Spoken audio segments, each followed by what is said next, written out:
ശബ്ദം വെച്ചോടോ. ഡിലേ കൂടുതൽ. ഡിലേ കുഴപ്പമില്ല, പാട്ട് പാടുമ്പോൾ.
Sweet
എല്ലാവർക്കും നമുക്കൊരു പാട്ടോട് പാടി നമ്മുടെ കർത്താവിനെ നടത്തിപ്പെടുത്തുവാനാണ്.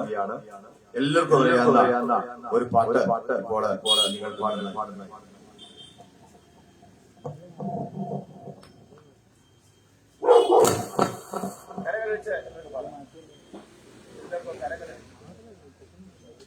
എല്ലാവർക്കും കരകളടിച്ച് ശക്തമായി നമുക്ക് പാട്ട് പാടി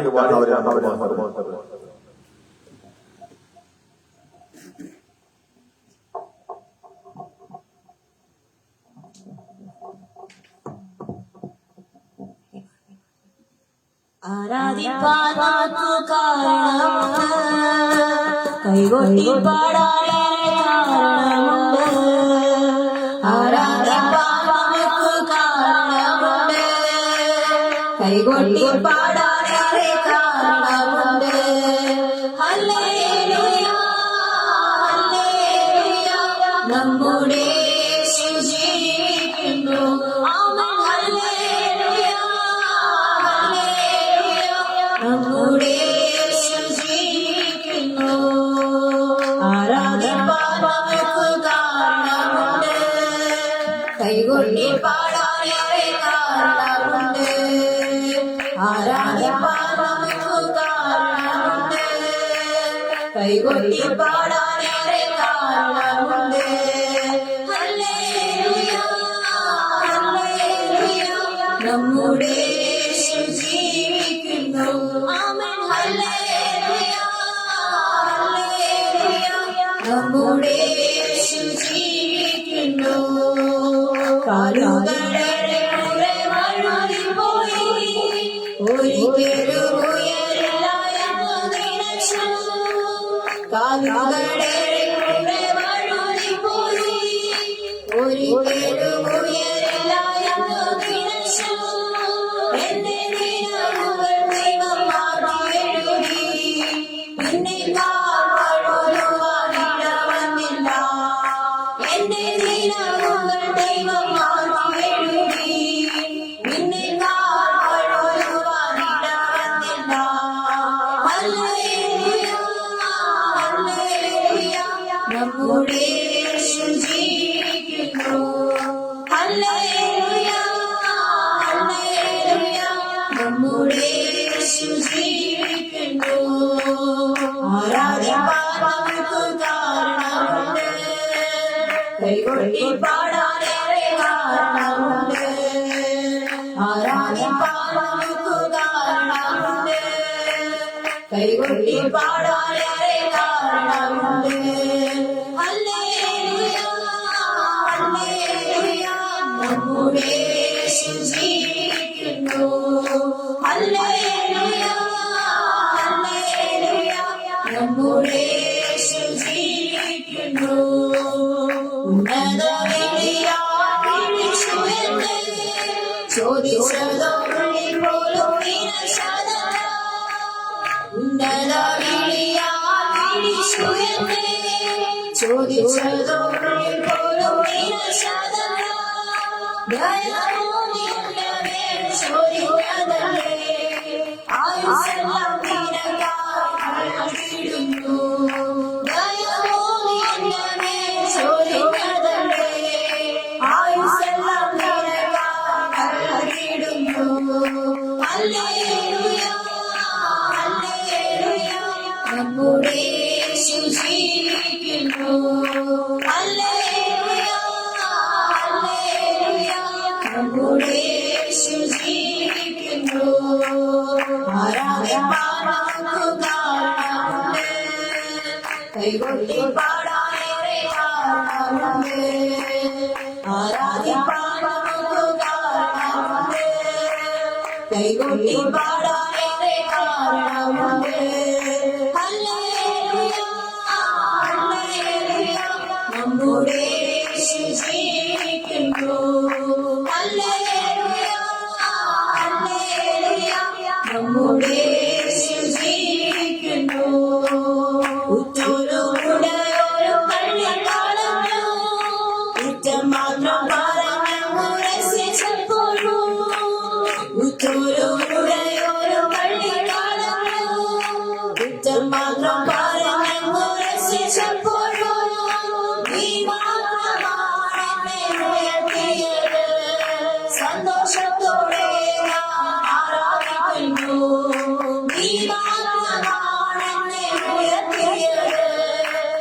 സന്തോഷത്തോടെ ആരാധിക്കുന്നു. ഹല്ലേലൂയ, ഹല്ലേലൂയ, നമ്മുടെ യേശു ജീവിക്കുന്നു. ഹല്ലേലൂയ, ഹല്ലേലൂയ, നമ്മുടെ യേശു ജീവിക്കുന്നു. ആരാധിപ്പാൻ നമുക്ക് കാരണമുണ്ട്, കൈകൊട്ടി പാടാനേറെ കാരണമുണ്ട്. ആരാധിപ്പാൻ നമുക്ക് കാരണമുണ്ട്, കൈകൊട്ടി പാടാനേറെ കാരണമുണ്ട്. ഹല്ലേലൂയ, ഹല്ലേലൂയ, നമ്മുടെ യേശു ജീവിക്കുന്നു. ഹല്ലേലൂയ, ഹല്ലേലൂയ, നമ്മുടെ യേശു ജീവിക്കുന്നു. ഉറ്റോരോരും പള്ളിക്കാലല്ലോ, കുറ്റം മാത്രം പറഞ്ഞു രസിച്ചപ്പോഴോ. ഉറ്റോരോരും പള്ളിക്കാലല്ലോ, കുറ്റം മാത്രം പറഞ്ഞു രസിച്ചപ്പോഴോ.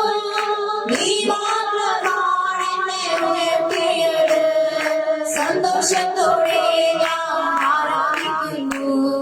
നീ മാത്രമാണ് എന്നെ ഉയർത്തിയത്, സന്തോഷത്തോടെ ഞാൻ ആരാധിക്കുന്നു. ഹല്ലേലൂയ, ഹല്ലേലൂയ, നമ്മുടെ യേശു ജീവിക്കുന്നു. ഹല്ലേലൂയ, ഹല്ലേലൂയ, നമ്മുടെ യേശു ജീവിക്കുന്നു. ഉന്നതഗിരിയാൽ വിളിച്ചുവെന്നെ, ചോദിച്ചതോളിൽ പോലും നിനച്ചതല്ല. ഉന്നതഗിരിയാൽ വിളിച്ചുവെന്നെ, ചോദിച്ചതോളിൽ പോലും നിനച്ചതല്ല. ദയ തോന്നി എന്റെ മേൽ ചൊരിഞ്ഞതല്ലേ, ആയുസ്സെല്ലാം നിനക്കായി നൽകിടുന്നു. ദയ തോന്നി എന്റെ മേൽ ചൊരിഞ്ഞതല്ലേ, ആയുസ്സെല്ലാം നിനക്കായി നൽകിടുന്നു. ഹല്ലേലൂയ, ഹല്ലേലൂയ, നമ്മുടെ യേശു ജീവിക്കുന്നു. ഹല്ലേലൂയ, ഹല്ലേലൂയ, നമ്മുടെ യേശു ജീവിക്കുന്നു. ആരാധിപ്പാൻ നമുക്ക് കാരണമുണ്ട്, കൈകൊട്ടി പാടാനേറെ കാരണമുണ്ട്. ആരാധിപ്പാൻ നമുക്ക് കാരണമുണ്ട്, കൈകൊട്ടി പാടാനേറെ കാരണമുണ്ട്. ഹല്ലേലൂയ, ഹല്ലേലൂയ, നമ്മുടെ യേശു ജീവിക്കുന്നു. ഹല്ലേലൂയ, ഹല്ലേലൂയ, നമ്മുടെ യേശു ജീവിക്കുന്നു. കാലുകളേറെ കൂടെ വഴുതിപ്പോയി, ഒരിക്കലും ഉയരില്ല എന്നു നിനച്ചു. കാലുകളേറെ കൂടെ വഴുതിപ്പോയി, ഒരിക്കലും ഉയരില്ല എന്നു നിനച്ചു. എന്റെ ദിനങ്ങൾ ദൈവം മാറ്റിയെഴുതി, പിന്നെ താൻ വഴുതുവാൻ ഇടവന്നില്ല. എന്റെ ദിനങ്ങൾ ദൈവം മാറ്റിയെഴുതി, പിന്നെ താൻ വഴുതുവാൻ ഇടവന്നില്ല. ഹല്ലേലൂയ, ഹല്ലേലൂയ, നമ്മുടെ യേശു ജീവിക്കുന്നു. ഹല്ലേലൂയ, ഹല്ലേലൂയ, നമ്മുടെ യേശു ജീവിക്കുന്നു. ഹല്ലേലൂയ, ഹല്ലേലൂയ, നമ്മുടെ യേശു ജീവിക്കുന്നു. ഹല്ലേലൂയ. കർത്താവിന്റെ ധന്യ പരിശുദ്ധ നാമം വാഴ്ത്തപ്പെടുമാറാകട്ടെ. ഈ ഭവനാങ്കണത്തിൽ ഇങ്ങനെ ഒരു കൺവെൻഷൻ ക്രമീകരിക്കാനായിട്ട് ദൈവം നമുക്ക് തന്ന നല്ല അവസരങ്ങൾക്കായിട്ട് ദൈവത്തിന് സ്തോത്രം ചെയ്യുന്നു. കഴിഞ്ഞ പകൽ ഈ ദേശത്തിന്റെ വിവിധമായ ഇടങ്ങളിൽ കർത്താവിനെ ഉയർത്തുവാനും ദൈവജനം പോഷിപ്പാനും ദൈവം സഹായിച്ചു. അനന്തരമായി ഈ ഭവനത്തിന്റെ തണലിൽ ഈ മുറ്റത്ത് നമുക്ക് ദൈവസ്ഥലായി ഭാഗ്യത്തിനായി നമുക്ക് ദൈവത്തിന് സ്തോത്രം ചെയ്യാം. ഹാലേലൂയ. കൽപ്പസംഘം സ്തോത്രം ചെയ്താട്ടെ. ആമേൻ. നല്ല ഗാനകർത്താവിനായി നമുക്ക് സ്തോത്രം ചെയ്യാം. ആമേൻ. തുടർന്ന് ദൈവത്തിന്റെ വചനം ദേശത്തെ മാറി വിതറുമ്പോൾ പരിശുദ്ധാത്മാവ് ചില വിദ്യമാന്റെ ഹൃദയം തുറന്നതുപോലെ ആമേൻ. ഇന്ന് രാത്രിയിൽ ചില വിദ്യമാന്റെ ഹൃദയം തുറന്ന് പരിശുദ്ധാത്മാവ് ഇടപെട്ട് പാപബോധമുള്ളവായി ആമേൻ പാനസാഗരത്തിലേക്ക് നയിക്കപ്പെടേണ്ടതിന് പരിശുദ്ധനായ ദൈവം ദേശത്ത് ശക്തമായി ഇടപെടേണ്ടതിന് ദൈവമക്കളെ എല്ലാവരും അല്പസമയം സ്തോത്രം ചെയ്താട്ടെ. ഹല്ലേലൂയ. നമ്മെ അടുത്ത മകനെയുമായി ആമേൻ ഈ ശബ്ദപരിധിക്കുള്ളിൽ നമ്മളെ വീക്ഷിച്ചുകൊണ്ടിരിക്കുന്ന കേട്ടുകൊണ്ടിരിക്കുന്ന ഓരോ ഹൃദയത്തിനകത്തും പരിശുദ്ധാത്മാവ് ഇടപെട്ടുകൊണ്ടിരിക്കുവാനായി നമുക്ക് ദൈവത്തോട് പ്രാർത്ഥിക്കാം. ഹല്ലേലൂയ. ആമേൻ. അക്ഷരത്തിന്റെ പഴക്കത്തിലല്ല ആത്മാവിന്റെ പുതുക്കത്തിൽ ഈ രാത്രിയിൽ ചില ജീവിതങ്ങൾ വിടുവിച്ചെടുക്കുവാനായി നമുക്ക് ദൈവത്തിനോട് പ്രാർത്ഥിക്കാം. അപ്പത്തിനായുള്ള വിശപ്പല്ല, വെള്ളത്തിനായുള്ള ദാഹമല്ല എന്ന് തിരുവെഴുതിയിരിക്കുമ്പോൾ ആമേൻ ദൈവത്തിന്റെ ദാഹത്തോടും വാഞ്ചയോടും ദേശത്തായിരിക്കുന്ന ഒരു പറ്റം ജനമുണ്ട്. അവരുടെ ഹൃദയത്തിന്റെ പരിശുദ്ധാത്മാവിനെയാകേണ്ടത് നമുക്ക് എല്ലാവർക്കും ഒരു നിമിഷം കൂടെ സ്തോത്രം ചെയ്യുമ്പോൾ എല്ലാവരും പ്രാർത്ഥിച്ചുകൊണ്ടിരിക്കുമ്പോൾ ഈ കൂട്ടായ്മയുടെ അനുഗ്രഹത്തിനായിട്ട് ആമേൻ രണ്ട് ദൈവദാസന്മാരെ പ്രാർത്ഥിക്കാം.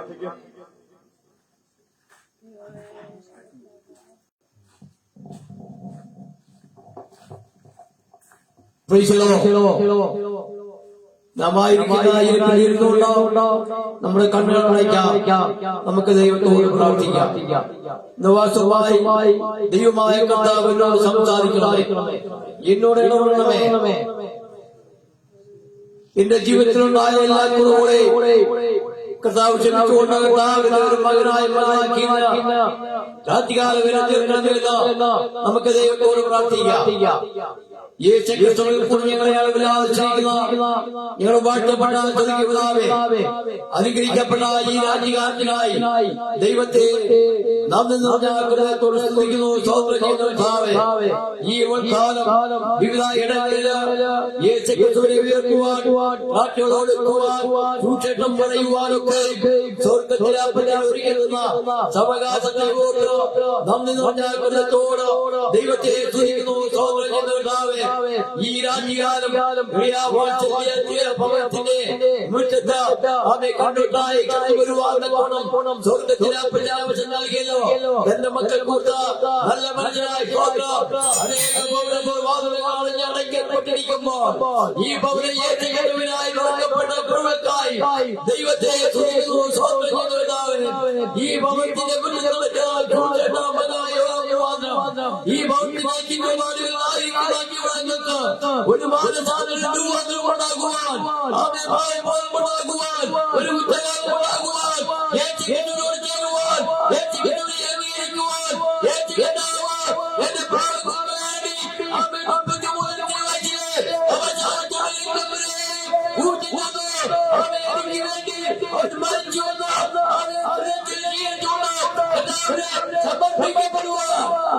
ദൈവമായ കർത്താവേ അങ്ങ് സഹായിക്കണമേ. Hallelujah, hallelujah. ഈ രാജ്യകാലത്തെ സംസാരിക്കുന്ന ദൈവത്തിന്റെ രാജ്യമായി പ്രാർത്ഥിക്കുന്നു. അതിശക്തിയോടുകൂടെ ദൈവത്തിന്റെ സംസാരിക്കുവാൻ ദൈവത്തിന്റെ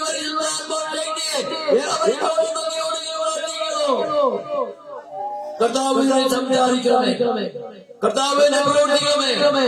ദൈവത്തിന്റെ കരങ്ങളിലേക്ക് ഏൽപ്പിക്കുന്നു. അടുത്ത സമാപത്തക്കാർ പ്രാർത്ഥിക്കുന്നു.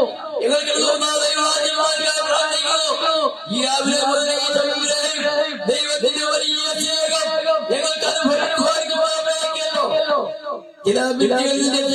ഞങ്ങൾക്ക്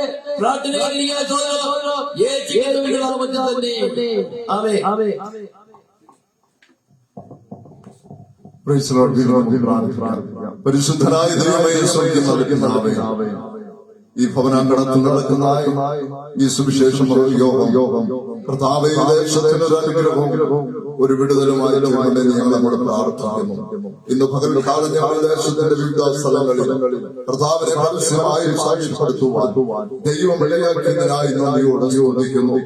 ഇന്ന് രാത്രിയിലെ യേശുവിനെ കർത്താവിന്റെ പിതാവുമായി ഹൃദയത്തിൽ അംഗീകരിച്ച് ജീവനാവകാശിയായി തീരുവാൻ താവേ ചിലരെ ദൈവം അതിനായി ഒരുക്കിയെടുക്കണമേ എന്ന് പ്രാർത്ഥിക്കുന്നു.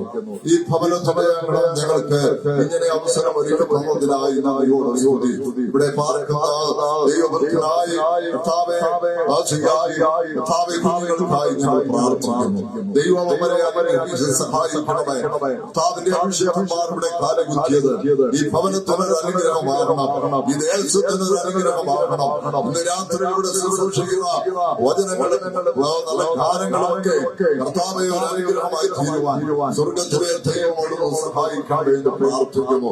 അത്യുന്നതന്റെ കരം ഇവിടെ ചലിക്കണമേ എന്ന് പ്രാർത്ഥിക്കുന്നു. ചില ഭാവികൾ മാനസാന്തരപ്പെടണം, പിന്മാറ്റക്കാർ മടങ്ങി വരണം. പരിശുദ്ധാത്മാവിന്റെ വലിയ സാന്നിധ്യം ഇന്ന് രാത്രിയില് വെളിപ്പെടുവാനിടയാക്കണമേ എന്ന് പ്രാർത്ഥിക്കുന്നു. അവിടുത്തെ അഭിഷേകം വചനം ശുശ്രൂഷിക്കുമ്പോൾ ദൈവത്തിന്റെ ആത്മാവിടെ പരിവർത്തിക്കണമേ എന്ന് പ്രാർത്ഥിക്കുന്നു. ചില കുടുംബങ്ങളെ ദൈവം തുടരണമേ എന്ന് പ്രാർത്ഥിക്കുന്നു. ചില വ്യാധികളെ തുടരണമേ കർത്താവേ.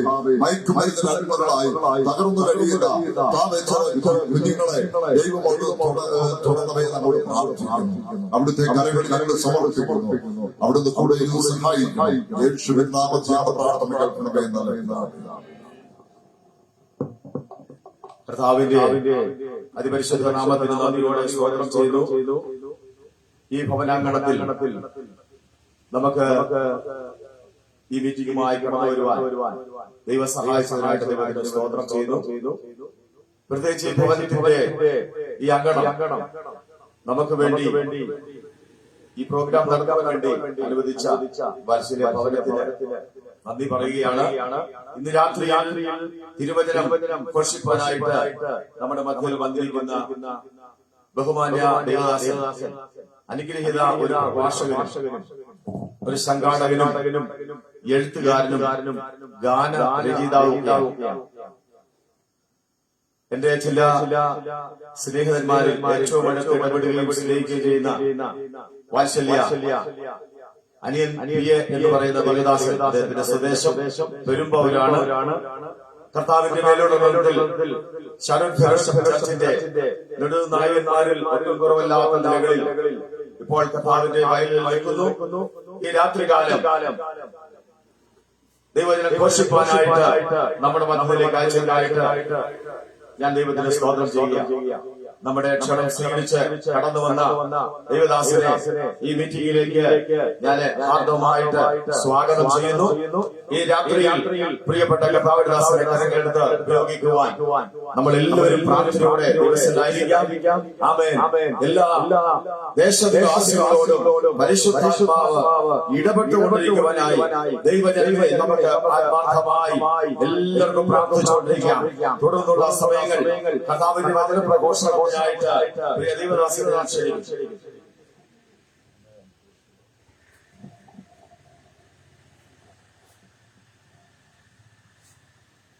ദൈവത്തിന്റെ പരിശുദ്ധമായ നാമം വാഴ്ത്തപ്പെടുമാറാകട്ടെ.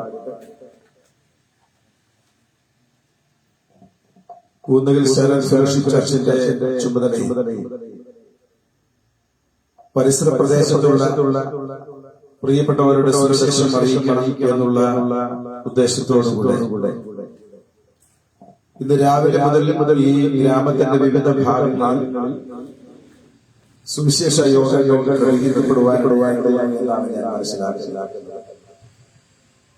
ഇന്നത്തെ ഈ സുവിശേഷ യോഗങ്ങളുടെ സമാപ്തി എന്നതുപോലെ ഈ വീടിന്റെ അങ്കണത്തിൽ നമുക്കെല്ലാവർക്കും കടന്നു വരുവാനും ദൈവത്തിന്റെ വചനം ഒരുമിച്ച് ചിന്തിക്കുവാനും തരുന്ന അവസരത്തെ ഓർത്ത് ദൈവത്തെ സ്തുതിക്കുകയും ദൈവത്തെ മഹത്വപ്പെടുത്തുകയും ചെയ്യും.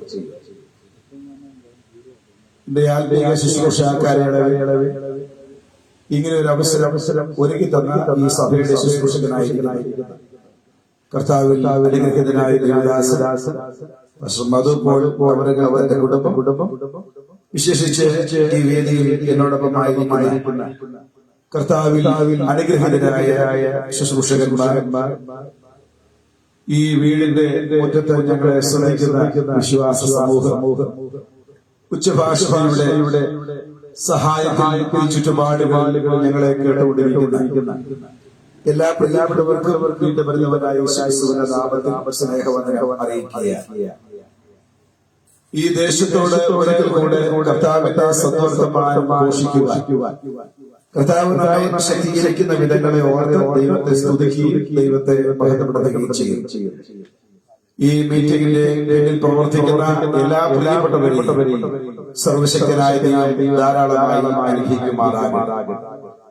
സുവിശേഷം വിളിച്ചു പറയുവാൻ ഇതുപോലെ ഈ വീടിന്റെ അങ്കണം ഒരുക്കി തന്ന ഈ ഭവനത്തിലെ പ്രിയപ്പെട്ടവരോട് യേശുക്രിസ്തുവിന്റെ നാമത്തിലുള്ള സ്നേഹവന്ദനത്തെ അറിയിക്കുകയാണ്.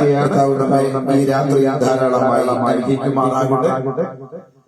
വളരെ പരിമിതമായ സമയമാണ് നമ്മുടെ മുൻപാകെ ഉള്ളത്. എങ്കിലും ഈ സമയം കടന്നു വന്ന പ്രിയപ്പെട്ടവർക്ക് ഈ ദേശത്തിന് യേശുക്രിസ്തുവിന്റെ മഹത്വം എന്താണെന്ന് ഒരിക്കൽ കൂടെ തിരിച്ചറിയുവാൻ ദൈവം അവസരം നൽകുമാറാകട്ടെ എന്ന പ്രാർത്ഥനയോടുകൂടെ യെശയ്യാ പ്രവാചകന്റെ പുസ്തകം 9-ാം അധ്യായം 6-ാം വാക്യത്തിൽ നിന്ന് ഒരു വേദഭാഗം വായിച്ച് ഈ രാത്രിയുടെ പ്രഭാഷണം ആരംഭിക്കുവാൻ വേണ്ടി കർത്താവിൽ ശരണപ്പെടുകയാണ്. യെശയ്യാ പ്രവാചകന്റെ പുസ്തകം 9-ാം അധ്യായം 6-ാം വാക്യം. നമുക്കൊരു ശിശു ജനിച്ചിരിക്കുന്നു, നമുക്ക് ഒരു ശിശു ജനിച്ചിരിക്കുന്നു, നമുക്കൊരു മകൻ നൽകപ്പെട്ടിരിക്കുന്നു, നമുക്ക് ഒരു മകൻ നൽകപ്പെട്ടിരിക്കുന്നു,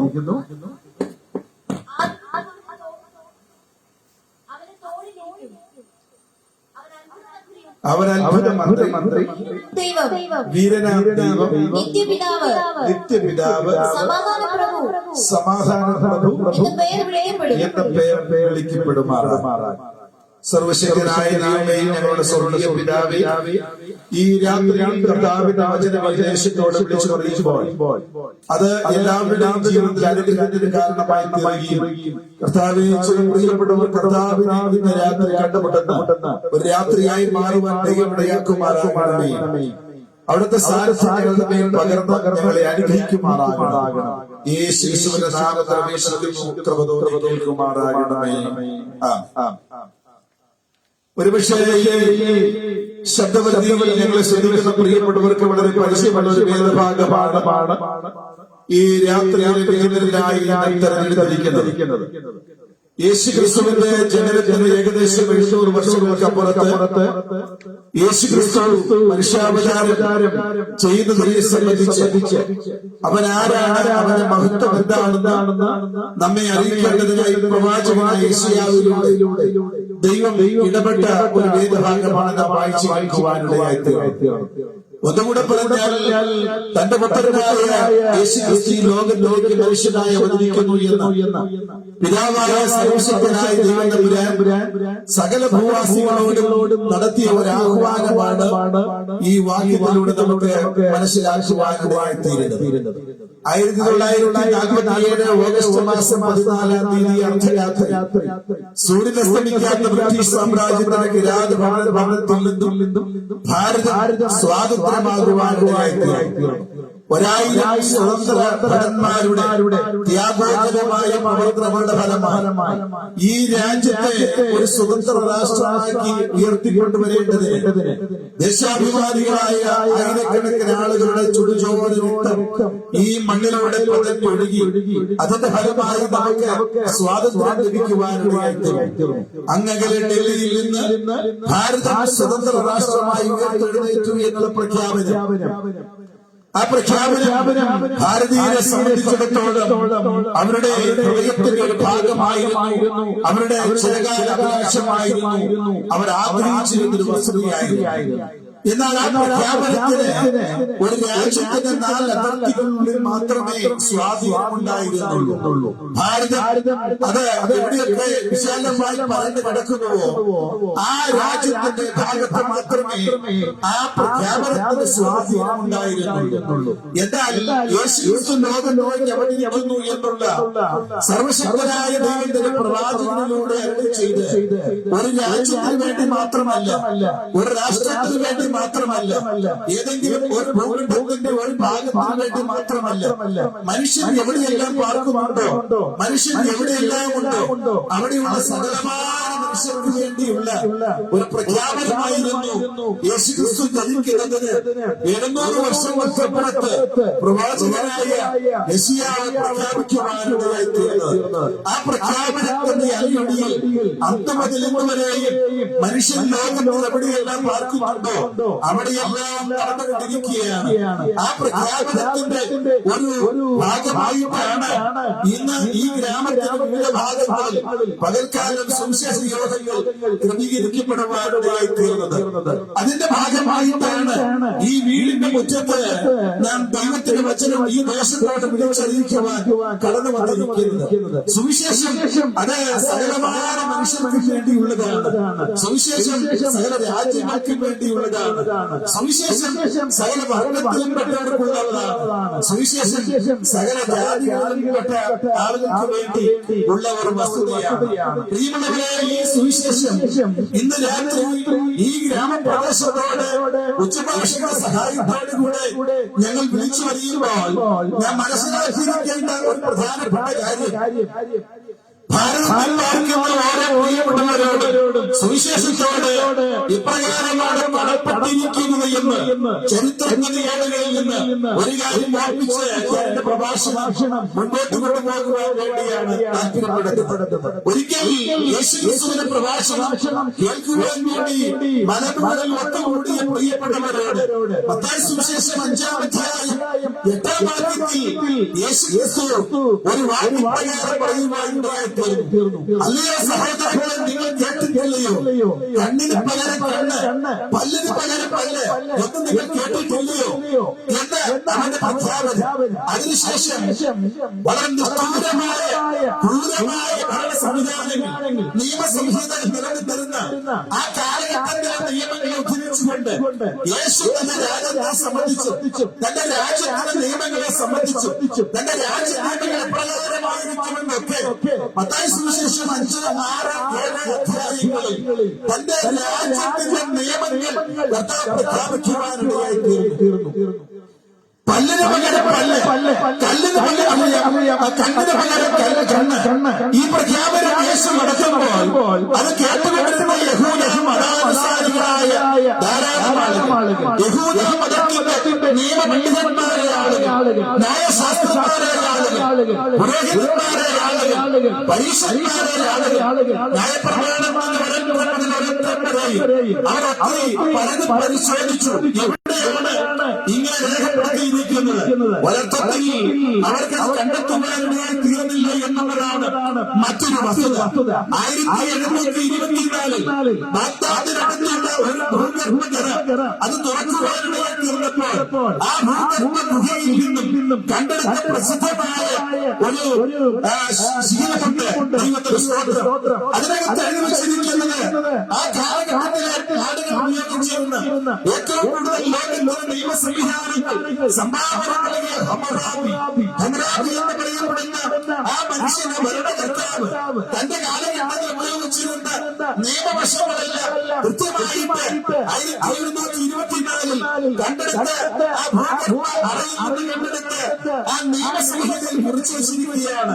ഹമ്മറാബിയുടെ ഭരണകർത്താവിന്റെ ഭരണ സംവിധാനം, അദ്ദേഹത്തിന്റെ നിയമ സംവിധാനത്തിൽ അദ്ദേഹം രേഖപ്പെടുത്തിയത് പ്രകാരമാണ് പല്ലിന് പകരം പല്ല്, കണ്ണിന് പകരം കണ്ണ്, ജീവന് പകരം ജീവൻ എന്ന് പറഞ്ഞാൽ ഒരാളെ അടിച്ചടിക്കാൻ തിരിച്ചടിക്കണം, കൊന്നു കഴിഞ്ഞാൽ കൊല്ലണം. അത്രമാത്രം നിഷ്ഠൂരമായ ഒരു ഭരണ സംവിധാനം. ആ ഭരണ സംവിധാനത്തെ പിന്തുടർന്ന് ലോകരാജ്യങ്ങളെല്ലാം ആ ഭരണ സംവിധാനം അതുപോലെയുള്ള നിയമങ്ങളാണ് അനുവർത്തിച്ചു വന്നത്. പ്രിയമുള്ളവരെ, നമ്മുടെ നാടായ ഭാരതത്തിലും നിയമ സംവിധാനം ഓടിക്കപ്പെട്ടത് 1872 വരുമ്പോഴാണ്. 1862 കാലഘട്ടങ്ങളിലാണ് നമ്മുടെ നിയമ സംവിധാനത്തിന് കാര്യമായ മാറ്റം ഉണ്ടാകുവാനിടയാക്കിയിരുന്നത്. ചരിത്രത്തിന്റെ ഏടുകളിലേക്ക് ഇറങ്ങുമ്പോൾ നമുക്ക് മനസ്സിലാക്കാൻ സാധിക്കുന്ന വസ്തുത 1872 മക്കോള പ്രഭു എന്ന് പറയപ്പെടുന്ന ബ്രിട്ടീഷ് ഭരണാധികാരിയാണ് ഇവിടുത്തെ ഇവിടുത്തെ നിയമ സംവിധാനങ്ങൾ ഒളിച്ചെടുക്കുവാനുള്ളതായി തീർന്നത് 1862 ജെയിംസ് പ്രഭുവാണ് ഇവിടുത്തെ നിയമ സംവിധാനങ്ങൾ കുറെ പരിഷ്കരിച്ച് തെളിവുകൾ ഈ രാജ്യത്തെ കൊണ്ടുവരുവാനുള്ളതായി തീർന്നത്. അന്ന് വരെയുള്ള നിയമങ്ങളെ സംബന്ധിച്ച് പുരാതന ഗ്രന്ഥങ്ങളിൽ നമുക്ക് മനസ്സിലാക്കാൻ പറ്റുന്നത് ഒരാൾ ഒരു തെറ്റ് ചെയ്താൽ ആ തെറ്റുകാരനെ പിടിക്കപ്പെടുന്ന ആളുകൾ ഏത് വിഭാഗത്തിൽപ്പെട്ട ആളാണ് അതിനനുസരിച്ചാണ് അദ്ദേഹത്തിന് ശിക്ഷ നൽകിയിരുന്നത്. ഏതെങ്കിലും ക്രൂരമായ മറ്റൊരു ആൾ ചെയ്തു ആ തെറ്റ് ചെയ്തൊരു ബ്രാഹ്മണനാണെങ്കിൽ അദ്ദേഹത്തിന് ആ തെറ്റിന് വേണ്ടി നിയമം അനുശാസിക്കുന്നതിന്റെ 4 ഗുണ ശിക്ഷ മാത്രം അനുഭവിച്ചാൽ മതിയായിരുന്നു. എന്നാൽ അദ്ദേഹം ഒരു ക്ഷത്രിയനാണെങ്കിൽ നിയമം അനുശാസിക്കുന്ന ശിക്ഷയുടെ 50% മാത്രം അദ്ദേഹത്തെ അനുഭവിച്ചാൽ മതിയായിരുന്നു. ആ തെറ്റ് ചെയ്ത ഒരു വൈശ്യനാണെങ്കിൽ ആ തെറ്റിന് വേണ്ടി നിയമം എന്താണ് പറയുന്നത് അതിന്റെ 3/4 ശിക്ഷയും അദ്ദേഹം അനുഭവിക്കണമായിരുന്നു. എന്നാൽ ആ തെറ്റ് ചെയ്ത് ശുദ്ധനായ ഒരാളാണെങ്കിൽ ആ തെറ്റിന്റെ നിയമം എന്താണോ ശിക്ഷയായി പറഞ്ഞിരിക്കുന്നത് അതിന്റെ 100% അദ്ദേഹം അനുഭവിക്കണമായിരുന്നു. ഏതെങ്കിലും ഒരു ബ്രാഹ്മണനെ തെറ്റ് ചെയ്ത് അദ്ദേഹത്തെ പോലീസ് കസ്റ്റഡിയിലെടുത്ത് അദ്ദേഹത്തെ ലോക്കപ്പിലിടുവാൻ നിയമം അനുവദിച്ചിരുന്നില്ല. അദ്ദേഹത്തെ ലോക്കപ്പിന്റെ പുറത്ത് മാന്യമായ ഒരു കസാര കൊടുത്തിരുന്നതുമായിരുന്നു. എന്നാൽ ഒരു ക്ഷത്രിയനെ പിടിച്ചു കഴിഞ്ഞാൽ അദ്ദേഹത്തെ ആ കസാര കൊടുത്ത് ഇരുത്താൻ പറ്റുകയില്ല, ലോക്കപ്പിലിടണ്ട. പക്ഷെ അദ്ദേഹത്തിന് ഇരിക്കുവാൻ അദ്ദേഹത്തെ ആ ലോക്കപ്പിന്റെ പുറത്ത് നിർത്തണമായിരുന്നു. അതിന് മനസ്സിലായിരുന്നെങ്കിൽ അദ്ദേഹത്തെ ലോക്കപ്പിലിടും. അതിനുശേഷം ഇരിക്കാൻ കസാര കൊടുക്കുമായിരുന്നു. എന്നാൽ വിവാദപ്പെട്ട ഒരു ശുദ്ധതയാണ് പിടിച്ചിരുന്നതെങ്കിൽ അദ്ദേഹത്തെ ലോക്കപ്പിലിടുമെന്നത് മാത്രമല്ല നഗ്നത മറയ്ക്കുവാൻ വസ്ത്രം ധരിക്കുവാൻ പോലും അദ്ദേഹത്തിന് അനുവാദമുണ്ടായിരുന്നില്ല. ഇന്ന് മഴക്കാലം രാത്രികാലം ഈ പ്രഭാഷണം ഈ ചരിത്രത്തിന് വസ്തുതകൾ ഞാൻ നിങ്ങളോട് പറയുമ്പോൾ അതിന്റെ കാരണം എന്താണെന്ന് അറിയാമോ? പരിഷ്കൃത ലോകത്ത് അപരിഷ്കൃതമായ ഈ നിയമ സംവിധാനങ്ങൾ നിലനിൽക്കുന്ന രാജ്യത്താണ് നമ്മൾ ജീവിക്കുന്നത്. എന്നാൽ ഈ ഭരണ സംവിധാനങ്ങൾ മാറ്റം വരുത്തി നിയമവ്യവസ്ഥകൾക്ക് മാറ്റം വരുത്തി ഇന്ത്യൻ പീനൽ കോഡ് പരിഷ്കരിച്ച് അതിന് വേണ്ടി നേതൃത്വം നൽകിയ മക്കളുടെ പ്രഭുവിനെ ഒരുപക്ഷെ നിങ്ങൾക്ക് പരിചയമുണ്ടോ എന്ന് എനിക്കറിയില്ല. അദ്ദേഹം ആരായിരുന്നു നിങ്ങൾക്കറിയാമോ? ജെയിംസ് പ്രഭുവിനെ അദ്ദേഹം ആരായിരുന്നു എന്നറിയാമോ? അദ്ദേഹം ഇവിടെ കടന്നു വന്നത് ബ്രിട്ടീഷുകാരുടെ ഉദ്യോഗസ്ഥരായിട്ടല്ല. അദ്ദേഹം ഇവിടെ ബ്രിട്ടീഷിൽ നിന്ന് കടന്നു വന്നത് ഒരു സുവിശേഷകന്മാരായിട്ടാണ്. സുവിശേഷം അറിയിക്കുവാൻ വേണ്ടി കടന്നു വന്നു. തങ്ങൾക്ക് വിദ്യാഭ്യാസം ഉണ്ടായിരുന്നുകൊണ്ട് ഗവൺമെന്റ് അവരെ അപ്രാപ്യമായിട്ടുള്ള ചില ജോലികൾ ഏൽപ്പിച്ചതുകൊണ്ടാണ് അവർക്ക് ഉന്നതമായ സ്ഥാനത്ത് കടന്നു വരുവാൻ ഇടയാക്കുന്നത്. അവരെ സ്ഥാനത്ത് കടന്നു വന്നപ്പോൾ ഇവിടുത്തെ നിയമ സംവിധാനങ്ങളെ പാലിച്ചാലും ജാതിയിലും മതത്തിന്റെ പേരിലും വർഗത്തിന്റെ പേരിലും ജനിച്ചു വളർന്ന ആ കുടുംബത്തിന്റെ പേരിലും മനുഷ്യനെ നാളെ വെട്ടിക്കയറി വേർതിരിച്ച് ഈ അസമത്വം മനസ്സിലാക്കിയ അവർ ചോദിച്ചു എങ്ങനെയാണ് ഈ രാജ്യത്ത് എല്ലാവർക്കും തുല്യരീതി ഉറപ്പാക്കുന്നത്. അതിനെ സംബന്ധിച്ച് പഠിച്ചുകൊണ്ട് അവർ അങ്ങനെ ചിന്തിച്ചുകൊണ്ടിരിക്കുമ്പോഴാണ് യേശുക്രിസ്തുവിന്റെ ഗിരിപ്രഭാഷണം ആ സുവിശേഷകന്മാരുടെ മനസ്സിലേക്ക് കടന്നു വന്നത്. യേശുക്രിസ്തുവിന്റെ ഗിരിപ്രഭാഷണത്തിൽ നിന്ന് പ്രചോദനപ്പെട്ടുകൊണ്ടാണ് അവരെ എല്ലാവർക്കും തുല്യ രീതി വേണം. അത് ക്ഷത്രിയനായാലും അത് ബ്രാഹ്മണനായാലും അത് ശുദ്ധനായാലും അത് വൈശ്യനായാലും മനുഷ്യനായി പിറന്നവരാണ്. ആണാകട്ടെ പെണ്ണാകട്ടെ ഏത് മതം ആചരിച്ചവരാകട്ടെ ഏത് ഭാഷ സംസാരിക്കുന്നവരാകട്ടെ ഏത് സംസ്ഥാനമുള്ളവരാകട്ടെ ഏത് വിദ്യാഭ്യാസ നിലവാരമുള്ളവരാകട്ടെ ഒരു തെറ്റിനെല്ലാവർക്കും ഒരുപോലെ ശിക്ഷ ഉണ്ടാകണം. അത് മനസ്സിലാക്കി നിയമം പരിഷ്കരിച്ച് ഈ സർവ്വ നിയമങ്ങളും പരിഷ്കരിച്ച് അങ്ങനെ എല്ലാ മനുഷ്യർക്കും തുല്യത ശിക്ഷയുടെ കാലത്ത് വരുത്തുക. ആ പ്രിയപ്പെട്ടവരെ തീർന്നത് യേശുക്രിസ്തുവിന്റെ ഗിരിപ്രഭാഷണമാണെന്ന് ഇന്ന് രാജ്യം വിളിച്ചു പറയുമ്പോൾ പ്രിയമുള്ളവരെ ഈ രാജ്യം സുവിശേഷത്തോട് എത്രമാത്രം കടപ്പെട്ടിരിക്കുന്നു. സാധാരണക്കാരായ ഇവിടുത്തെ ജനങ്ങൾ ഈ സുവിശേഷത്തോട് എത്രമാത്രം കടപ്പെട്ടിരിക്കുന്നു എന്ന് ഒരിക്കൽ കൂടെ മനസ്സിലാക്കാൻ ഈ രാജ്യം സുവിശേഷത്വം ഈ രാജ്യത്തിന് വേണ്ടി സുവിശേഷം എന്താണ് ചെയ്യുന്നത് എന്ന് മനസ്സിലാക്കാൻ നമുക്ക് തീരുന്നത്. പ്രിയമുള്ളവരെ, നമുക്ക് ഏറ്റവും അനുഗ്രഹിക്കപ്പെട്ട ഒരു ഭരണഘടനയുണ്ട്. തുല്യനീതി ഉറപ്പാക്കുന്ന സകല മനുഷ്യർക്കും ഇവിടെ സ്വസ്ഥമായി താമസിക്കുവാനും ഇവിടെ ജീവിക്കുവാനും നമ്മെ അനുവദിക്കുന്ന ഒരു ഭരണഘടന. ഇത്രയും മനോഹരമായ ഒരു ഭരണഘടന ലോകത്തുണ്ടെന്ന് നമുക്ക് തോന്നുന്നില്ല. ആ ഭരണഘടനയ്ക്ക് ഞാൻ പറഞ്ഞിരുന്ന ഒരു പേരുണ്ട്, മോഡൽ എന്നാണ് പറഞ്ഞിരുന്നത്. ഇവിടെ നിന്നാണ് ഈ മോഡൽ കാണണമെന്ന് അറിയാമോ? ഈ മോഡൽ വന്നത് ആംഗ്ലിക്കൻ സഭയിൽ നിന്നാണ്. ആംഗ്ലിക്കൻ സഭയ്ക്ക് എവിടെ നിന്നാണ് ഈ ഭരണ സംവിധാനത്തിന്റെ അതിന്റെ കാര്യങ്ങൾ ലഭിക്കുവാനിടയാക്കുന്നത്? ആംഗ്ലിക്കൻ സഭയ്ക്ക് അത് ലഭിക്കുവാനിടയാക്കുന്നത് യേശുവിന്റെ ഗിരിപ്രഭാഷണത്തിൽ നിന്നാണ്. ഇന്ന് ലോകത്തിന്റെ ഒട്ടുമിക്ക രാജ്യങ്ങളും അംഗീകരിക്കപ്പെട്ടിരിക്കുന്ന ഭരണ സമ്പ്രദായങ്ങൾ പഠിക്കുമ്പോൾ മനസ്സിലാക്കാൻ പറ്റുന്നത് ഈ സംവിധാനങ്ങൾക്കെല്ലാം കാരണമായി തീരുന്നത്, ഇതിനെല്ലാം സ്വാധീനമായി തീർന്നിട്ടുള്ളത് യേശുക്രിസ്തുവിന്റെ ഗിരിപ്രഭാഷണമാണ്. അത് ഇന്ന് രാത്രി ആ കാര്യം പറയുമ്പോഴാണ് നാം മനസ്സിലാക്കേണ്ടത് ഈ സുവിശേഷത്തിന് സാക്ഷികളാകുവാൻ ഭാഗ്യം ലഭിച്ച നാം എത്രയോ ഭാഗ്യമുള്ളവരാണ്. അത് വിശ്വസിക്കുന്നവർക്ക് കരമുയർത്തി ദൈവത്തിനോട് സ്തുതിച്ചാട്ടെ. പ്രിയമുള്ള ദൈവമേ, സുവിശേഷം എന്താണ്? സുവിശേഷം എന്ന് കേൾക്കുമ്പോൾ വ്യത്യസ്തമായ ആശയക്കുഴപ്പങ്ങൾ പല മനസ്സിലുള്ളത് കൊണ്ട് എല്ലാ സ്ഥലങ്ങളും ഉണ്ടാകാറുണ്ട്.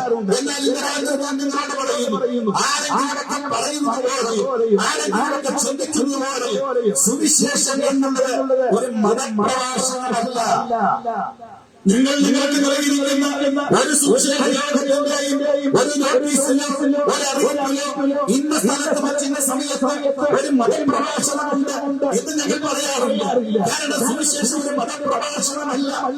ഇവിടെ ജനിച്ച് വളർന്ന് പടർന്ന് പന്തലിച്ച് രാജ്യാതിർത്തികൾക്കപ്പുറം അനേക രാജ്യങ്ങളിൽ ഇന്നും ഉന്നതമായ സ്ഥാനത്താകുന്ന എത്രയോ മതങ്ങൾ നമുക്കിവിടെയുണ്ട്. ഇവിടെ എത്ര മതങ്ങളുണ്ട്, മതഗ്രന്ഥങ്ങളുണ്ട്, മതപുരോഹിതന്മാരുണ്ട്. ഇനിയൊരു മതയാവശ്യമുള്ളതായി ഈ രാജ്യത്തില്ല.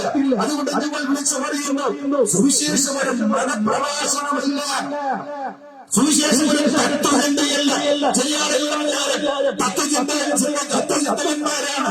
തത്വചിന്തയ്ക്ക് ഇവിടെ യാതൊരു ക്ഷാമവുമില്ല. സുവിശേഷം ഒരു തത്വചിന്തയല്ല. സുവിശേഷം ഒരു പ്രത്യയശാസ്ത്രമല്ല. ഇവിടെ ഉദയം കൊണ്ട് ധാരാളം പ്രത്യയശാസ്ത്രങ്ങളുണ്ട്. അനേക പ്രത്യയശാസ്ത്രത്തിന് വേണ്ടി നിലവിളിക്കുകയും ജീവൻ കൊടുക്കുകയും അതിനുവേണ്ടി മുട്ടിയൊട്ടുകയും കൊടി ഉയർത്തുകയും അതിനുവേണ്ടി ജീവിതം സമർപ്പിച്ച് മരിച്ച എത്രയാണ് ഈ മണ്ണിൽ ഉണ്ടായിട്ടുണ്ട്. പ്രിയമുള്ളവരെ, പ്രത്യയശാസ്ത്രം തെറ്റാണെന്ന് തോന്നിയപ്പോൾ വഴിമാറി യാത്ര ചെയ്ത് കൊടിയുടെ നാട് മാറി കൂട് മാറി പ്രത്യയശാസ്ത്രത്തിന് വേണ്ടി ജീവിക്കുന്ന എത്രയോ ആളുകളുണ്ട്. എന്നാൽ സുവിശേഷം ഒരു പ്രത്യയശാസ്ത്രമല്ല. സുവിശേഷം ഒരു മതപ്രഭാഷണമല്ല. സുവിശേഷം ഒരു പ്രത്യയശാസ്ത്രമല്ല. സുവിശേഷം ഒരു തത്വശാസ്ത്രമല്ല. പിന്നെ സുവിശേഷം എന്താണെന്ന് ചോദിച്ചാൽ ദൈവത്തിന്റെ വചനം നൽകുന്ന ഒരു ഉത്തരമുണ്ട്. സുവിശേഷം എന്തുള്ളത്? ദാവീദിന്റെ സന്തതിയായി ജനിച്ച് മരിച്ച് അടക്കപ്പെട്ട് ഉയർത്തെഴുന്നേറ്റ യേശുക്രിസ്തുവിനെ ഓർത്തുകൊണ്ട് അതാണ് നിങ്ങളുടെ സുവിശേഷം. ഇതൊരു മതപ്രഭാഷണമല്ല. ഇതൊരു തത്വസംഹിതയുടെ വിളംബരമല്ല. ഇതൊരു പ്രത്യയശാസ്ത്രത്തിന്റെ അറിവല്ല. യേശുവിന്റെ സുവിശേഷം, യേശുക്രിസ്തുവാണ് സുവിശേഷം. ദാവീദിന്റെ സന്തതിയായി ജനിച്ച് മരിച്ച് അടക്കപ്പെട്ട് ഉയർത്തെഴുന്നേറ്റ യേശുക്രിസ്തുവാണ് സുവിശേഷം. സുവിശേഷമെന്ന വാക്യമാർന്ന് നമുക്കറിയാമല്ലോ സത്വർത്തമാൻ. യേശുവിന്റെ ജനനം ഒരു സുവിശേഷമാണ്. യേശുവിന്റെ ജീവിതം ഒരു സുവിശേഷമാണ്. യേശുവിന്റെ ഭരണം ഒരു സുവിശേഷമാണ്. യേശുവിന്റെ ഉയർവ് ഒരു സുവിശേഷമാണ്. യേശുവിന്റെ സന്ദേശം ഒരു സുവിശേഷമാണ്. ഇന്ന് ഞങ്ങൾക്ക് വിളിച്ചു പറയുവാനുള്ളത് യേശു എന്ന സുവിശേഷമാണ്. ഒരു വ്യക്തിയുടെ ജീവിതത്തെ അധിഷ്ഠിതമാക്കി ഒരു സുവിശേഷം ലോകത്തിലുണ്ടെങ്കിൽ അത് ഈ സുവിശേഷം മാത്രമാണ്. അതിന്റെ ഭാഗമായി മാറുക, അത് പ്രസംഗിക്കുക, അതനുസരിക്കുക, അത് ജീവിതശൈലിയാക്കി മാറ്റുക, അതിനെ പിന്തുടരുക. ദൈവത്താൽ അവസാനമുണ്ടായ ഭാഗ്യശാലികളാണ് ഇന്ന് രാത്രി ഇവിടെ കടന്നു നിൽക്കുന്ന ഓരോ ദൈവജനവും. സുവിശേഷത്തെ കുറിച്ചാണ്, ആ യേശുവിനെ കുറിച്ചാണ് പ്രവാചകനായ യെശയ്യാവ് ഇവിടെ പറയുന്നു. അവൻ അത്ഭുതമാണ്. ദൈവത്തിന് സ്തോത്രം. ലോകത്തിൽ ഒരുപക്ഷെ ആദ്യമായിട്ടായിരിക്കും ഒരാൾ ജനിക്കുന്നതിന് മുമ്പ് അയാൾ അത്ഭുതമന്ത്രി എന്ന പദപ്രയോഗത്തോടുകൂടെ ജനിക്കുന്നത്. ഞാൻ നിങ്ങളോട് പറയാ, യേശുക്രിസ്തുവിന്റെ ജനന കാരണം അത്ഭുതമായിരുന്നു. യേശുക്രിസ്തുവിന്റെ ജനന വിധം അത്ഭുതമായിരുന്നു. യേശുക്രിസ്തുവിന്റെ ജീവിതം അത്ഭുതമായിരുന്നു. യേശുക്രിസ്തുവിന്റെ പ്രസംഗം അത്ഭുതമായിരുന്നു. യേശുക്രിസ്തുവിന്റെ സ്നാനം അത്ഭുതമായിരുന്നു. യേശു ചെയ്യുന്നതെല്ലാം അത്ഭുതമായിരുന്നു. യേശുക്രിസ്തുവിന്റെ വിസ്താരം അത്ഭുതമായിരുന്നു. യേശുക്രിസ്തുവിന്റെ മരണം അത്ഭുതമായിരുന്നു. യേശുക്രിസ്തുവിന്റെ അടക്കം അത്ഭുതമായിരുന്നു. യേശുക്രിസ്തുവിന്റെ പുനരുദ്ധാനം അത്ഭുതമായിരുന്നു.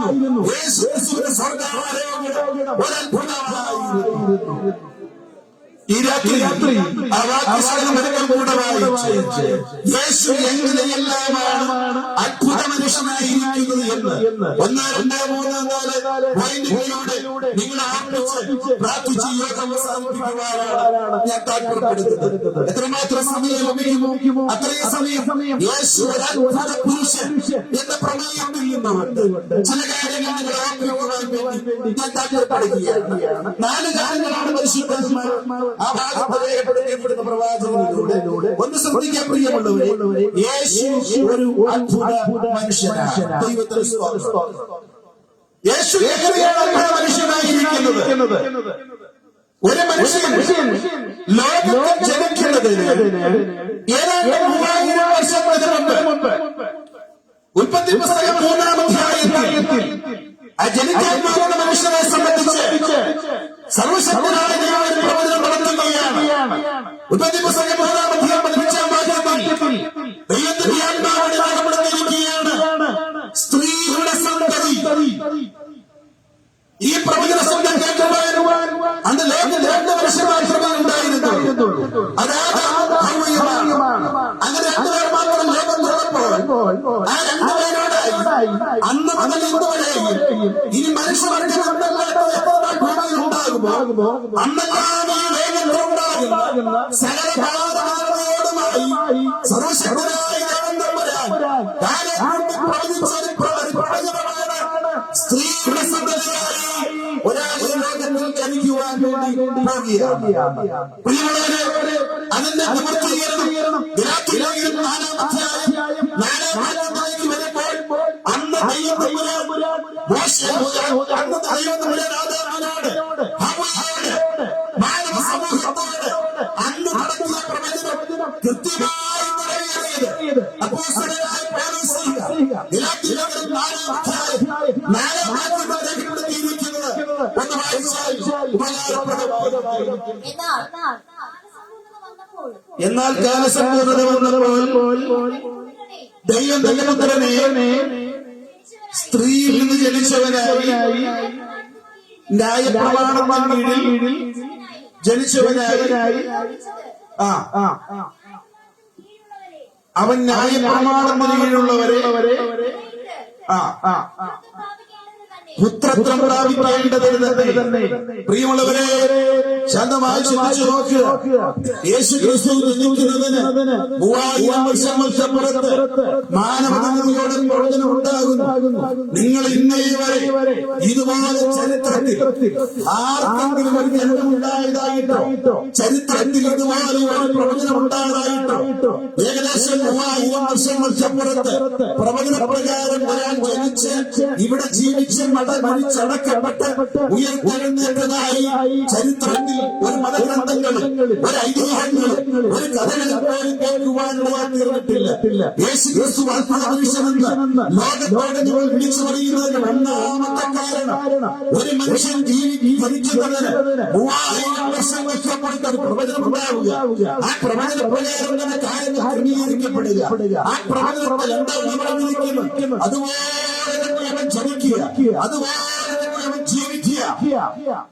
ഇനി പ്രിയമുള്ളവരെ, സംഗീതത്തിലേക്ക് വരുമ്പോൾ ഇബ്രാഹിം 10-ാം അധ്യായം 7-ാം വാക്യത്തിൽ വാഴ്ത്തപ്പെട്ടവനായ യേശു ഈ ലോകത്തിനെ സംബന്ധിച്ച് ഒരു പ്രഖ്യാപനം നടത്തിയത് അവിടെ നാം വായിച്ചു കേൾക്കുന്നുണ്ട്. ഇതാ തിരുവനന്തപുരത്തിൽ എന്നെ കുറിച്ച് എന്തായിരിക്കുന്നുവോ പിതാവേ അവിടുത്തെ ഇഷ്ടം പൂർണ്ണമായി നിറവേറ്റേണ്ടതിനായി ഞാനിതാ കടന്നു വരുന്നു. പ്രിയമുള്ളവരെ, യേശു ജനിക്കുന്നതിന് 1000 വർഷങ്ങൾക്ക് മുമ്പ് ദാവീദ് എന്ന് പറയപ്പെടുന്ന ഒരു ഭരണകർത്താവ് ലോകത്തുണ്ടായിരുന്നു. ആ ദാവീദ് സങ്കീർത്തനങ്ങളിൽ പറഞ്ഞിരിക്കുന്ന 40-ാം സങ്കീർത്തനം 7-ാം വാക്യത്തിൽ പറഞ്ഞിരിക്കുന്ന ആ പ്രവചനവാക്യം ഉദ്ധരിച്ചുകൊണ്ടാണ് എബ്രായ ലേഖനകർത്താവ് അതുപോലെ ചിന്തിക്കുക. പ്രിയമുള്ളവരെ, യേശു ജനിക്കുന്നതിന് 3000 വർഷങ്ങൾക്ക് മുമ്പ് സർവശക്തനായ ദൈവം നടത്തിയ പ്രവചനം അതുപോലെ തന്നെ യേശു ജനിക്കുന്നതിന് 1000 വർഷങ്ങൾക്ക് മുമ്പ് യേശു ജനനത്തെ സംബന്ധിച്ച് ദാവീദ് നടത്തിയ പ്രവചനം അതുപോലെ നിറവേറുന്നു. യേശു ജനിക്കുന്നതിന് 800 വർഷങ്ങൾക്ക് മുമ്പ് യേശു ജനനത്തെ കുറിച്ച് പ്രവാചകനായ യെശയ്യാവ് പറഞ്ഞത് അതുപോലെ നിറവേറുന്നു. ഈ വിധം വരുമ്പോൾ അവൻ എവിടെ ജനിക്കുമെന്നും അവൻ ജനിക്കുന്ന ഗ്രാമമാണെന്നും ആ ഗ്രാമ പേര് സഹിതം പ്രവാചകൻ വിളിച്ചു പറയുകയാണ്. അപ്പോൾ യേശു ജനിക്കുന്ന ബെത്ലഹേമിലാണ്, അത് എഫ്രാത്തയിലാണ്. എന്തിനാണ് ഈ കാര്യം ഞാൻ ഓർപ്പിച്ചത്? 4 കാര്യങ്ങൾ എന്നോട് പറഞ്ഞു. അവന്റെ ജനനം കണ്ടവൻ അത്ഭുതമാണ്. ജനിക്കുന്നതിന് വർഷങ്ങൾക്ക് മുമ്പ് പ്രവചിക്കപ്പെടുക, പ്രവചിക്കുന്നത് പോലെ തന്നെ കൃത്യമായിട്ട് ജനനം നടക്കുക. ഇങ്ങനെ മനുഷ്യ ചരിത്രത്തിൽ ഒരാൾ ജനിച്ചിട്ടുണ്ടെങ്കിൽ, ഒരാൾ ജീവിച്ചിട്ടുണ്ടെങ്കിൽ, ഒരാൾ മരിച്ചിട്ടുണ്ടെങ്കിൽ, ഒരാൾ ഉയർത്തിയിട്ടുണ്ടെങ്കിൽ ഇന്ന് രാത്രി നാം പ്രസംഗിക്കുന്ന യേശു മാത്രമാണ്.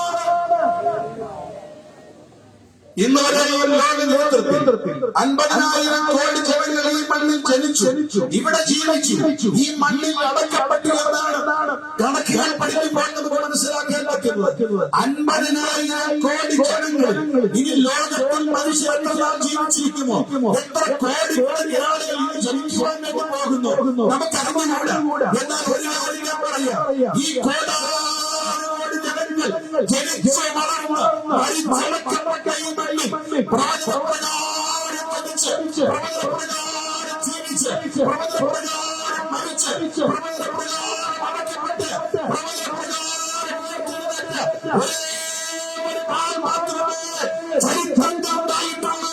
അത് യേശു എന്ന് നാം പ്രസംഗിക്കുന്ന നമ്മുടെ ആരാധനാശനായ ക്രിസ്തുവാണ്. പ്രിയമുള്ളവരെ, സുവിശേഷ പ്രസംഗത്തിൽ ലജ്ജിക്കേണ്ട കാര്യമില്ല. സുവിശേഷം യാഥാർത്ഥ്യമാണ്. സുവിശേഷം ഒരു കെട്ടുകഥയല്ല, സുവിശേഷം ഒരു മുത്തച്ഛികതയല്ല, സുവിശേഷം ഒരു ഐതിഹ്യമല്ല, സുവിശേഷം ഒരു യാഥാർത്ഥ്യം.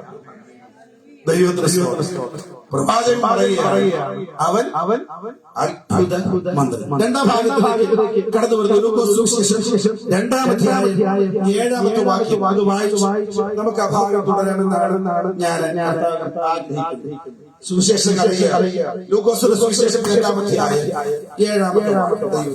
അവൻ ആദ്യജാതനായ മകനെ പ്രസവിച്ചു. ക്ഷീണങ്ങൾ ചുറ്റി വഴിയപ്പെടുത്തിൽ അവർക്ക് സ്ഥലമില്ലായ്മയാൽ പശുത്തൊഴുത്തിൽ കിടത്തി. അവൻ ആദ്യജാതനായ മകനെ. പ്രിയമുള്ള ദൈവജനമേ, ഇന്ന് ഞാൻ നിങ്ങളോട് ഈ കാര്യങ്ങൾ പ്രസംഗിക്കുമ്പോൾ സൂക്ഷ്മതയോടെ ശ്രദ്ധിക്കണം. യേശുക്രിസ്തുവിനെ കുറിച്ചുള്ള പ്രവചനം അവൻ ആദ്യജാതനായ മകനെ പ്രസവിച്ചു. അപ്പോൾ യേശു ആരാണ്?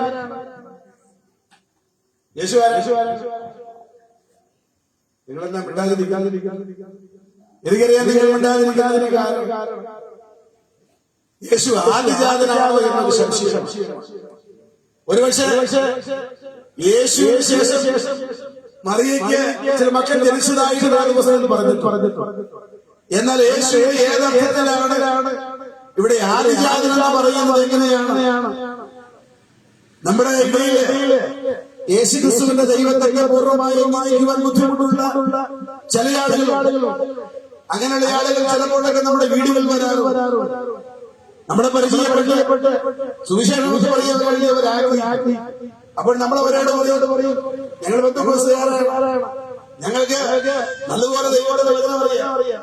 ഇത് പറയുമ്പോൾ അവർ നമ്മളോട് പറയുന്ന ഒരു കാര്യം, ദൈവം. എന്നാ പിന്നെ ഞങ്ങള് വളരെ സന്തോഷത്തോടു കൂടിയാണ് നിങ്ങളോട് സംസാരിക്കുന്നത്. എന്നിട്ട് അവര് പറയും, നിങ്ങൾ യേശുവിനെ ആരാധിക്കുന്നവരാണ്, അപ്പൊ നമ്മൾ വിട്ടുകൊടുക്കൂല. നമ്മൾ അറിയുന്ന യേശുവിനെ ആരാധിക്കുന്നവരാ. അവൻ പെട്ടെന്ന് അവർ ചോദിക്കും, യേശുവിനെ ആരാധിക്കാമോ? യേശുവിനെ ആരാധിക്കാമോ? അപ്പൊ നമ്മൾ യേശു ദൈവമല്ലേ? അപ്പൊ വീണ്ടും അവർ ചോദിക്കും, യേശു ദൈവമാണോ? ഇത്രയും പറയുമ്പോൾ എന്നാൽ ബൈബിളിൽ ഒരു വാക്യം ഒന്നെടുത്ത കൊലോസ്യ ലേഖനം ആ വാക്യം വായിക്കുന്നതിന് 1-ാമത്തെ വാക്യം കൊലോസ്യർ 1:15.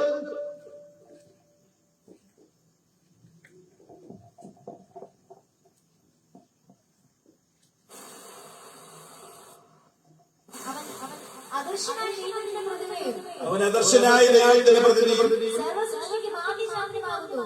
കേട്ടോ അവൻ സൃഷ്ടിക്കും ആദിജാതനുമാകുന്നു. ആദിജാതനുമാകുന്നു. അപ്പോൾ അവൻ ആരാണ്? ഒന്ന് ശാന്തമായിട്ട് കേൾക്കണേ. അപ്പോൾ യേശു ആരാണ്?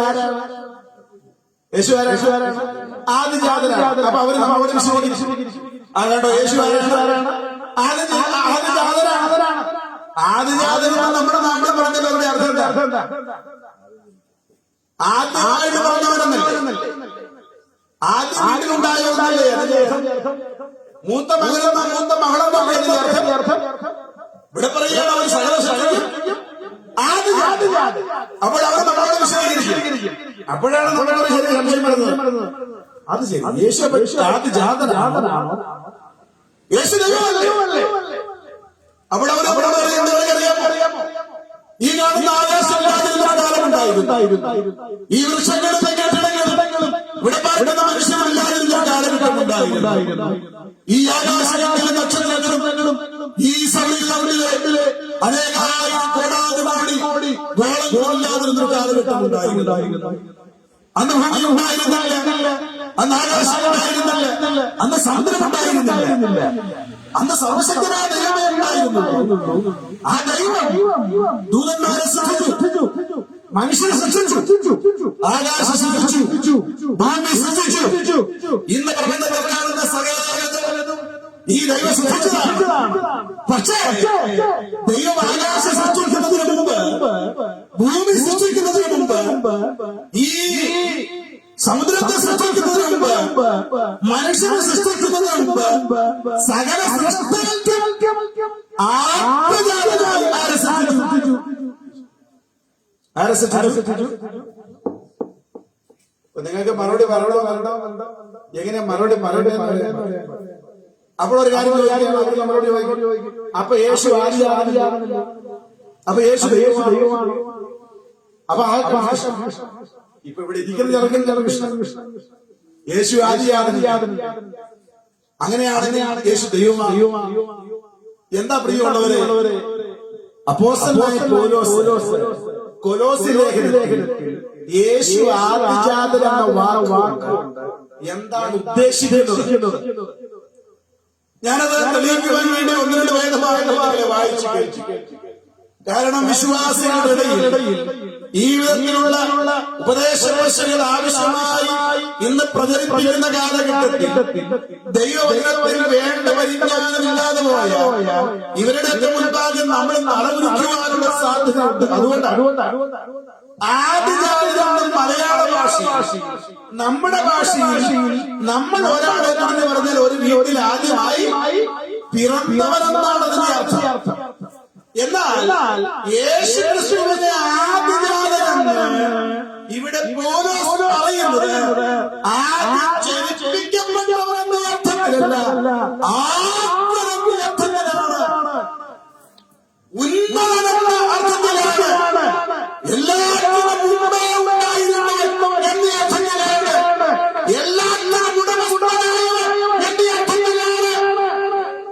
ആരാണ് യേശു? യേശു എല്ലാത്തിനും ഉണ്ടായിരുന്നവനാണ്, എല്ലാത്തിനും ആദ്യമായിരുന്നു, ഒന്നുമില്ലാതെ കാലഘട്ടത്തിൽ അവനുണ്ടായിരുന്നു. അതാണ് സുവിശേഷങ്ങൾ. യോഹന്നാന്റെ സുവിശേഷം 1-ാം അധ്യായം 1-ാം ഭാഗത്തിൽ കാണുന്ന ആദിജാതനുണ്ടായിരുന്നു, വരാൻ ദൈവത്തോടെ കൂടെ ആയിരുന്നു. അപ്പൊ യേശു ആദിജാതനെന്ന് പൗലോസ് പറയുന്നതിന്റെ അർത്ഥം ആദ്യം ജനിച്ചവന്റെ അർത്ഥത്തിലല്ല, അവൻ ആത്മഹത്യയിലാണ്. മനസ്സിലായ കരകൾ ഉയർന്ന് കർത്താവിനെ ശ്രദ്ധിച്ചാൽ നമ്മുടെ കർത്താവ് സൃഷ്ടിയല്ല, സൃഷ്ടിതാവ്. അവനെ ആരും ജനിപ്പിച്ചതല്ല, അവൻ മുഖാന്തരം സകലം ഉളവാകുകയാണ് ചെയ്തത്. ദൈവത്തിന്റെ സ്വതന്ത്രയുടെ കാര്യങ്ങൾ ഞാൻ നിങ്ങൾ ഓർമ്മിക്കുന്നത് മനസ്സിലാകുന്ന വിശ്വാസികളുടെ പിതാവായ അബ്രഹാമിന് ദൈവം വാഗ്ദത്തം ചെയ്തതുപോലെ ജനിച്ച മകനാണ് ഇസ്ഹാക്കിന് 2 മക്കൾ. മൂത്തവന്റെ പേരെന്താണ്?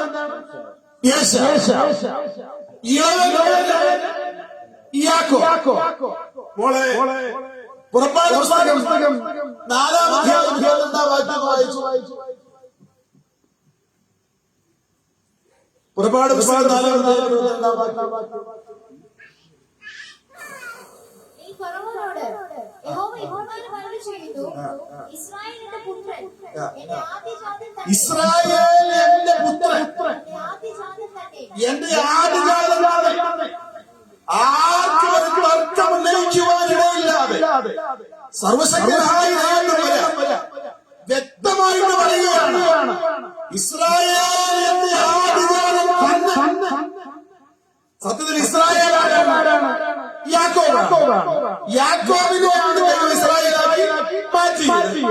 അപ്പോൾ ഈ യാക്കോബാണോ യേശാവാണോ ഇസ്ഹാക്കിന് ജനിച്ച ആദ്യജാതൻ?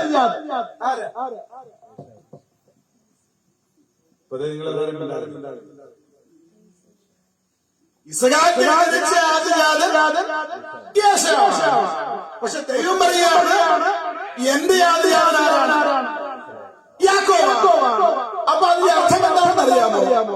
ഇവിടെ ബൈബിളിൽ ആദ്യജാതനെന്ന് ഒരാളെ വിശേഷിപ്പിക്കുന്നത് ആദ്യം ജനിച്ചവനെന്ന അർത്ഥത്തില്ല, അധികാരമുള്ളവൻ, ആധിപത്യമുള്ളവൻ. പ്രിയമുള്ളവരെ, അവൻ ജനിച്ചപ്പോൾ തന്നെ ജ്യേഷ്ഠാവകാശം ലഭിക്കേണ്ടത് ആദ്യമായി പറയുന്നത് യശാവാണെങ്കിലും സർവശക്തനായ അന്ന് തന്നെ ആദ്യജാതനായി യാക്കോബിനെ. അതിന്റെ അർത്ഥം യാക്കോബായിരിക്കും യേശാവിന്റെ മേൽ ആധിപത്യം പുലർത്തുന്നവൻ. അവൾ വേദപുസ്തകം ആദ്യജാതൻ എന്ന് പറയുന്നത് ആദ്യം ജനിച്ചവന്റെ അർത്ഥത്തിലല്ല, ആദ്യത്തിന്റെ അർത്ഥത്തിലാണ്. ആധിപത്യമുള്ളവരെന്ന അർത്ഥത്തിലാണ്, ഉന്നതന്റെ അർത്ഥത്തിലാണ്, ഭരണത്തിന് നേതൃത്വം നൽകുന്നവൻ എന്ന അർത്ഥത്തിലാണ്. പ്രിയമുള്ളവരെ, നമുക്കറിയാം അതുപോലെ തന്നെ ഈ യാക്കോബിന് ദൈവം നൽകിയ മക്കളിൽ അതിൽ യാക്കോബ് ഏറ്റവും സ്നേഹിച്ചിരുന്ന ഏറ്റവും സ്നേഹിച്ചിരുന്ന മകനായിരുന്നു യോസേഫ്. ഈ യോസേഫിന് 2 മക്കൾ. ഒരുവന്റെ പേര് എഫ്രൈം, ഒരുവന്റെ പേര് മനശ്ശെ. ഇവരിൽ ആരാണ്?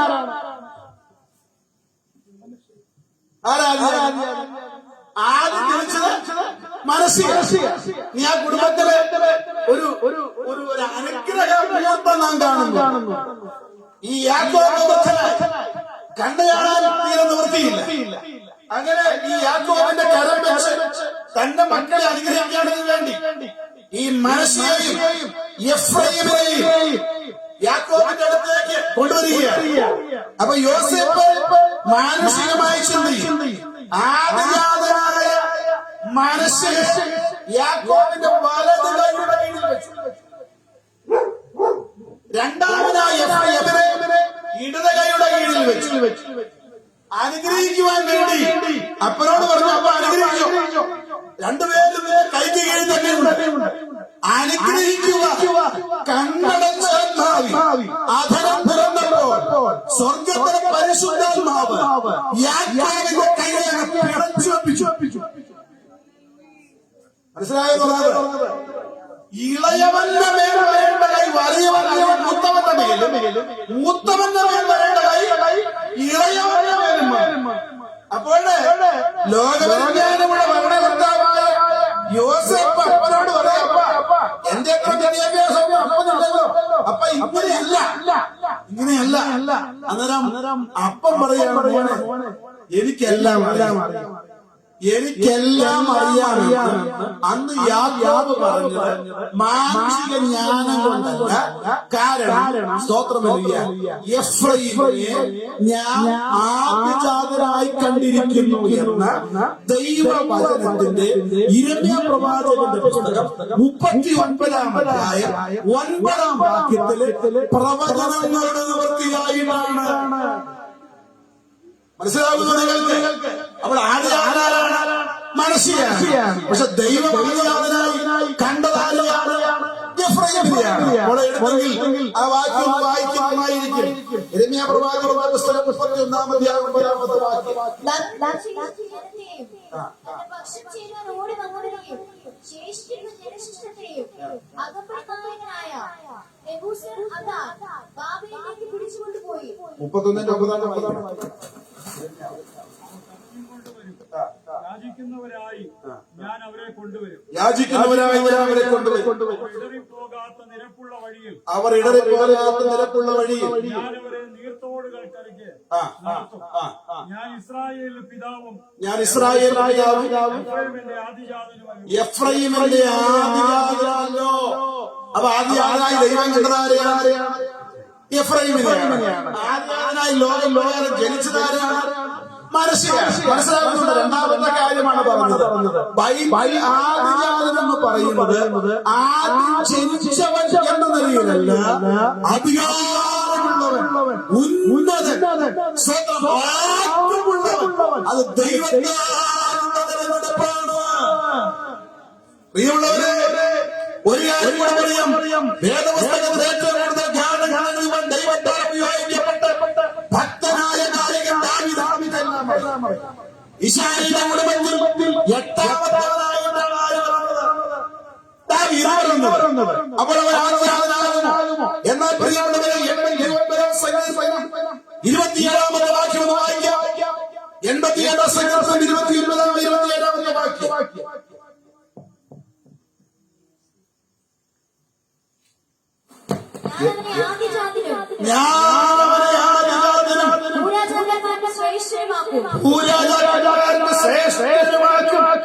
ഇന്ന് വൈകാവിന്റെ ആളുകളോട് പറയുന്നു, പ്രിയമുള്ളവരെ, അപ്പോൾ ആദിജാതനാണ് ഇവിടെ ദാവീദിനെ പരിശുദ്ധാത്മാവിൽ വിശേഷിപ്പിക്കുകയാണ്. ഏതാണ്ട് 2-3 വാക്യങ്ങൾ കൂടുതലേക്ക് വായിക്കുമ്പോൾ നമുക്ക് കൃത്യമായിട്ട് മനസ്സിലാക്കും. ഇവിടെ ആദിജാതനായി ഈശായുടെ 8ാമത്തെ മകനെ സ്വർഗ്ഗത്തിൽ ദൈവം കണ്ടു. ഭൂരാജാക്കന്മാർക്ക് അധിപതിയായി സ്വർഗ്ഗത്തിൽ ദൈവം കണ്ടു. 3 കാര്യങ്ങളോട് ആദിജാതന്റെ പദം അർത്ഥമാക്കുന്നത് ആദ്യം ജനിച്ചവരെന്ന ആശയത്തിലല്ല. ആദിജാതന്റെ പദം കൊണ്ട് അർത്ഥമാക്കുന്നത് ആദിമത്യമുള്ളവൻ, ആദ്യമേ ഉണ്ടായിരുന്നവൻ. ഈ വാക്യം കൊലോസ്യലേഖനത്തിലെ വാക്യം ഉപദേശം പഠിപ്പിക്കുന്ന ആളുകൾ വീട്ടിൽ വന്ന് പറഞ്ഞ് യേശു ആദിജാതനാണ്, അവനാണ് ആദ്യ സൃഷ്ടി എന്നൊക്കെ പറയുമ്പോൾ വിശ്വാസബോധം ചൂളിപ്പോകരുത്. അവിടെ പറഞ്ഞിരിക്കുന്ന ആദിജാതൻ, ബൈബിൾ ഉദ്ദേശിക്കുന്ന ആദിജാതൻ ആദ്യം ജനിച്ചവനെന്ന അർത്ഥത്തിലല്ല. അങ്ങനെയാണെങ്കിൽ ഇസ്രായേൽ ആദിജാതൻ ആവുകയില്ല. അങ്ങനെയാണെങ്കിൽ ഹല്ലേലൂയ സ്വതന്ത്രമായ ദാവീദ് ആദിജാതൻ ആവുകയില്ല. ദൈവത്തിന്റെ സ്തോത്രം. ഹല്ലേലൂയ. പ്രിയമുള്ളവരെ, ഇവിടെ എല്ലാം ആദിജാതൻ എന്ന് പറഞ്ഞിരിക്കുന്നത് ഒരു സ്ഥാനപ്പേരായിട്ടാണ് പറഞ്ഞിരിക്കുന്നത്. നമ്മുടെ രാജ്യത്തെ ചക്രവർത്തിമാർക്ക് അതൊരു സ്ഥാനപ്പേരായിരുന്നു. അധികാരത്തിന്റെ അനേക പ്രിയപ്പെട്ടവർക്ക് സ്ഥാനപ്പേരുകളുണ്ട്. ഇന്ത്യയുടെ പ്രധാനമന്ത്രി അതൊരു സ്ഥാനപ്പേരാണ്. രാഷ്ട്രപതി അതൊരു സ്ഥാനപ്പേരാണ്. മുഖ്യമന്ത്രി അതൊരു സ്ഥാനപ്പേരാണ്. പ്രതിപക്ഷ നേതാവ് അതൊരു സ്ഥാനപ്പേരാണ്. ആ സ്ഥാനപ്പേരിന്റെ അർത്ഥത്തിലാണ് യേശു ആദിജാതൻ എന്ന് പറഞ്ഞിരിക്കുന്നത്. അതിന്റെ അർത്ഥം എന്താണെന്നറിയാമോ? സൃഷ്ടികളുടെ ആദിജാതനാണെന്ന് പറഞ്ഞാൽ സൃഷ്ടികളുടെ ആരംഭത്തിലുള്ളവനാണ്. സൃഷ്ടികളുടെ അവനായിരുന്നു ആദ്യമുണ്ടായിരുന്നത്. അവനായിരുന്നു സകലത്തെ സൃഷ്ടിച്ചത്. അപ്പൊ യേശു സൃഷ്ടിയല്ല, യേശു സൃഷ്ടിതാവാണ്. യേശുവിനെ ജനിപ്പിച്ചതല്ല, അവനിൽ നിന്ന് സകലം ഉളവാവുകയാണ് ചെയ്തത്. പ്രിയമുള്ളവരെ, യേശു സൃഷ്ടിച്ചതാണ് ഈ കാണുന്ന സകല ജനാലയങ്ങളും. അതുകൊണ്ട് യേശു ഈ ലോകത്തിലേക്ക് ഇറങ്ങി വന്നപ്പോൾ ഒരു ഭരണത്തിലുള്ള അപ്പം വെള്ളം വീഞ്ഞാകട്ടെ എന്ന് കൽപ്പിച്ച പണം പച്ചവെള്ളം പറയുകയാണ്. എന്നോട് വീഞ്ഞാകുവാൻ കൽപ്പിച്ചിരിക്കുന്നത് എന്റെ സൃഷ്ടിതാവാണ്. എനിക്ക് മനസ്സിലാക്കാൻ പറ്റുകയില്ല. ഞാൻ സൃഷ്ടിതാവെന്ന വാക്ക് അതുപോലെ അനുസരിക്കുകയാണ്. അങ്ങനെ പച്ചവെള്ളം വീഞ്ഞായിട്ട് മാറി. യേശു ഒരിക്കൽ നടന്നു പോകുമ്പോൾ ഒരു അത്യുവൃക്ഷത്തോട് സൃഷ്ടിയോട് സൃഷ്ടിതാവ് പറഞ്ഞു, നീ വേരോടെ പോകട്ടെ. സൃഷ്ടി പറഞ്ഞു, എന്റെ സൃഷ്ടിതാവ് പറഞ്ഞാൽ അനുസരിക്കല്ലാതെ എനിക്ക് വേറെ ഒരു നിവൃത്തിയുമില്ല. അതുപോലെ പോയി ശക്തമായ ശിഷ്യന്മാരും ഭയാകുലരായി മാറുന്ന അനുഭവമുണ്ടായപ്പോൾ യേശു എഴുന്നേറ്റ് കാറ്റിനെ ശാസിച്ചു. സൃഷ്ടിയാകുന്ന കാറ്റ് പറഞ്ഞു, എന്റെ സൃഷ്ടിതാവ് പറഞ്ഞാൽ അനുസരിക്കുകയല്ല. കാറ്റ് ശമിച്ചു. കർത്താവ് പറഞ്ഞ കടൽ തിരമാല ശാന്തം. ഇന്ന് നിങ്ങൾ പറയാം, യേശു സൃഷ്ടിയാണോ യേശു സൃഷ്ടിതാവാണോ? യേശു ആദിജാതനായി വിശേഷിപ്പിക്കപ്പെട്ടത് സൃഷ്ടി എന്ന നിലയിലല്ല, സൃഷ്ടിതാവെന്ന നിലയിലാണ്. അങ്ങനെയാണെങ്കിൽ ഞാൻ പറയുന്നു, ഒന്നാമതായി പ്രവചനപ്രകാരം ജനിച്ച്, പ്രവചനപ്രകാരം ജീവിച്ച്, പ്രവചനപ്രകാരം മരിച്ച്, പ്രവചനപ്രകാരം അടക്കപ്പെട്ട്, പ്രവചനപ്രകാരം ഉയർത്തെഴുന്നേറ്റ യേശു അത്ഭുതപുരുഷനാണ്. രണ്ടാമതായി ഇന്ന് പ്രപഞ്ചത്തിൽ കാണുന്ന സകല സൃഷ്ടിയെയും സൃഷ്ടിച്ച്, സകലത്തെയും നിയന്ത്രിച്ച്, സകലത്തെയും വഹിക്കുന്ന ഈ സകല പ്രപഞ്ചത്തിന്റെയും സൃഷ്ടിതാവായി പിറന്ന ആ യേശു അതുകൊണ്ടാണ് വെളിപ്പാട് പുസ്തകം സ്തോത്രം യെശയ്യാ പ്രവാചകൻ അവൻ ഇനി സമയം വളരെ വേഗം മുന്നോട്ട് പോകുന്നുണ്ട്. ഈ അത്ഭുത മന്ത്രിയുടെ ജനനകാരൻ അവന്റെ അതുകൂടെ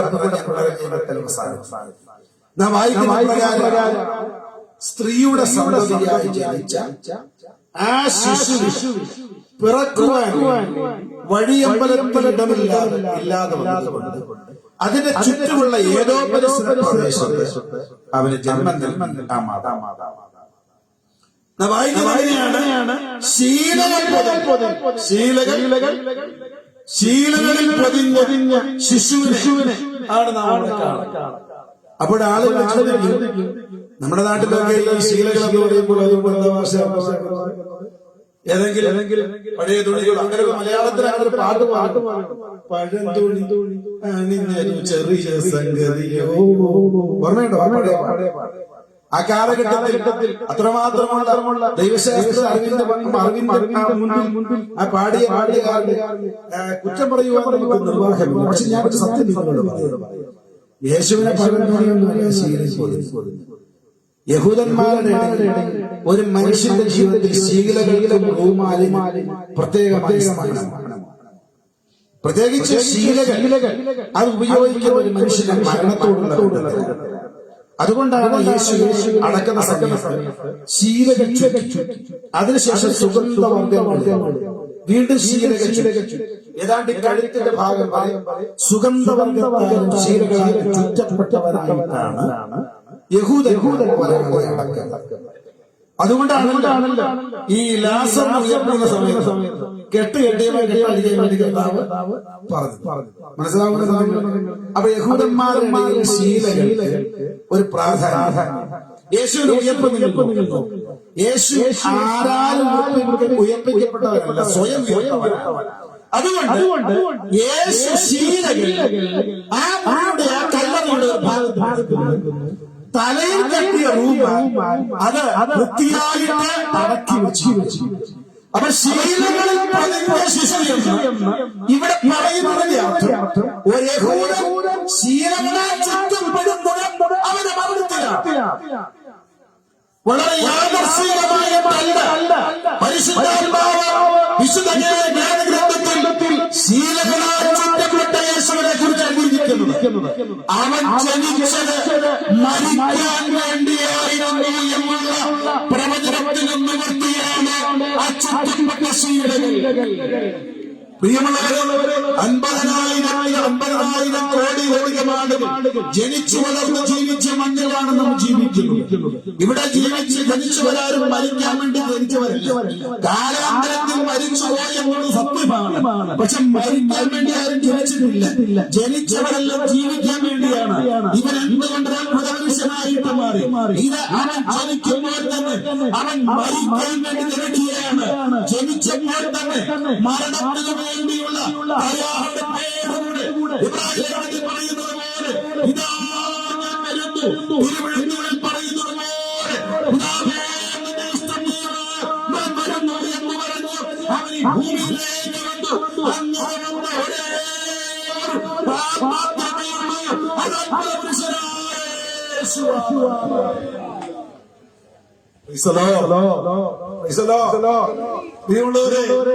അവൻ ജനിച്ചു, അവൻ ആർക്കു വേണ്ടി മരിക്കാൻ വേണ്ടി വന്നു? മനുഷ്യവർഗത്തിന് എന്തിനു വേണ്ടി മരിക്കുന്നു? മനുഷ്യവർഗത്തിലെ പാപങ്ങളുടെ പരിഹാരത്തിന് വേണ്ടി. സുവിശേഷങ്ങളിൽ യേശുവിന്റെ ജനത്തെ കൃത്യമായിട്ട് രേഖപ്പെടുത്തിയിരിക്കുന്നത് വൈദ്യനായി അച്ചടക്കത്തോടു കൂടിയാണ് മുമ്പോട്ട് പോകുന്നത്. മത്തായി സുവിശേഷവും മോശമല്ല, എങ്കിലും കൃത്യമായി ഓരോ കാര്യങ്ങൾ സഹിതം അടക്കിയാണ് സുവിശേഷങ്ങൾ.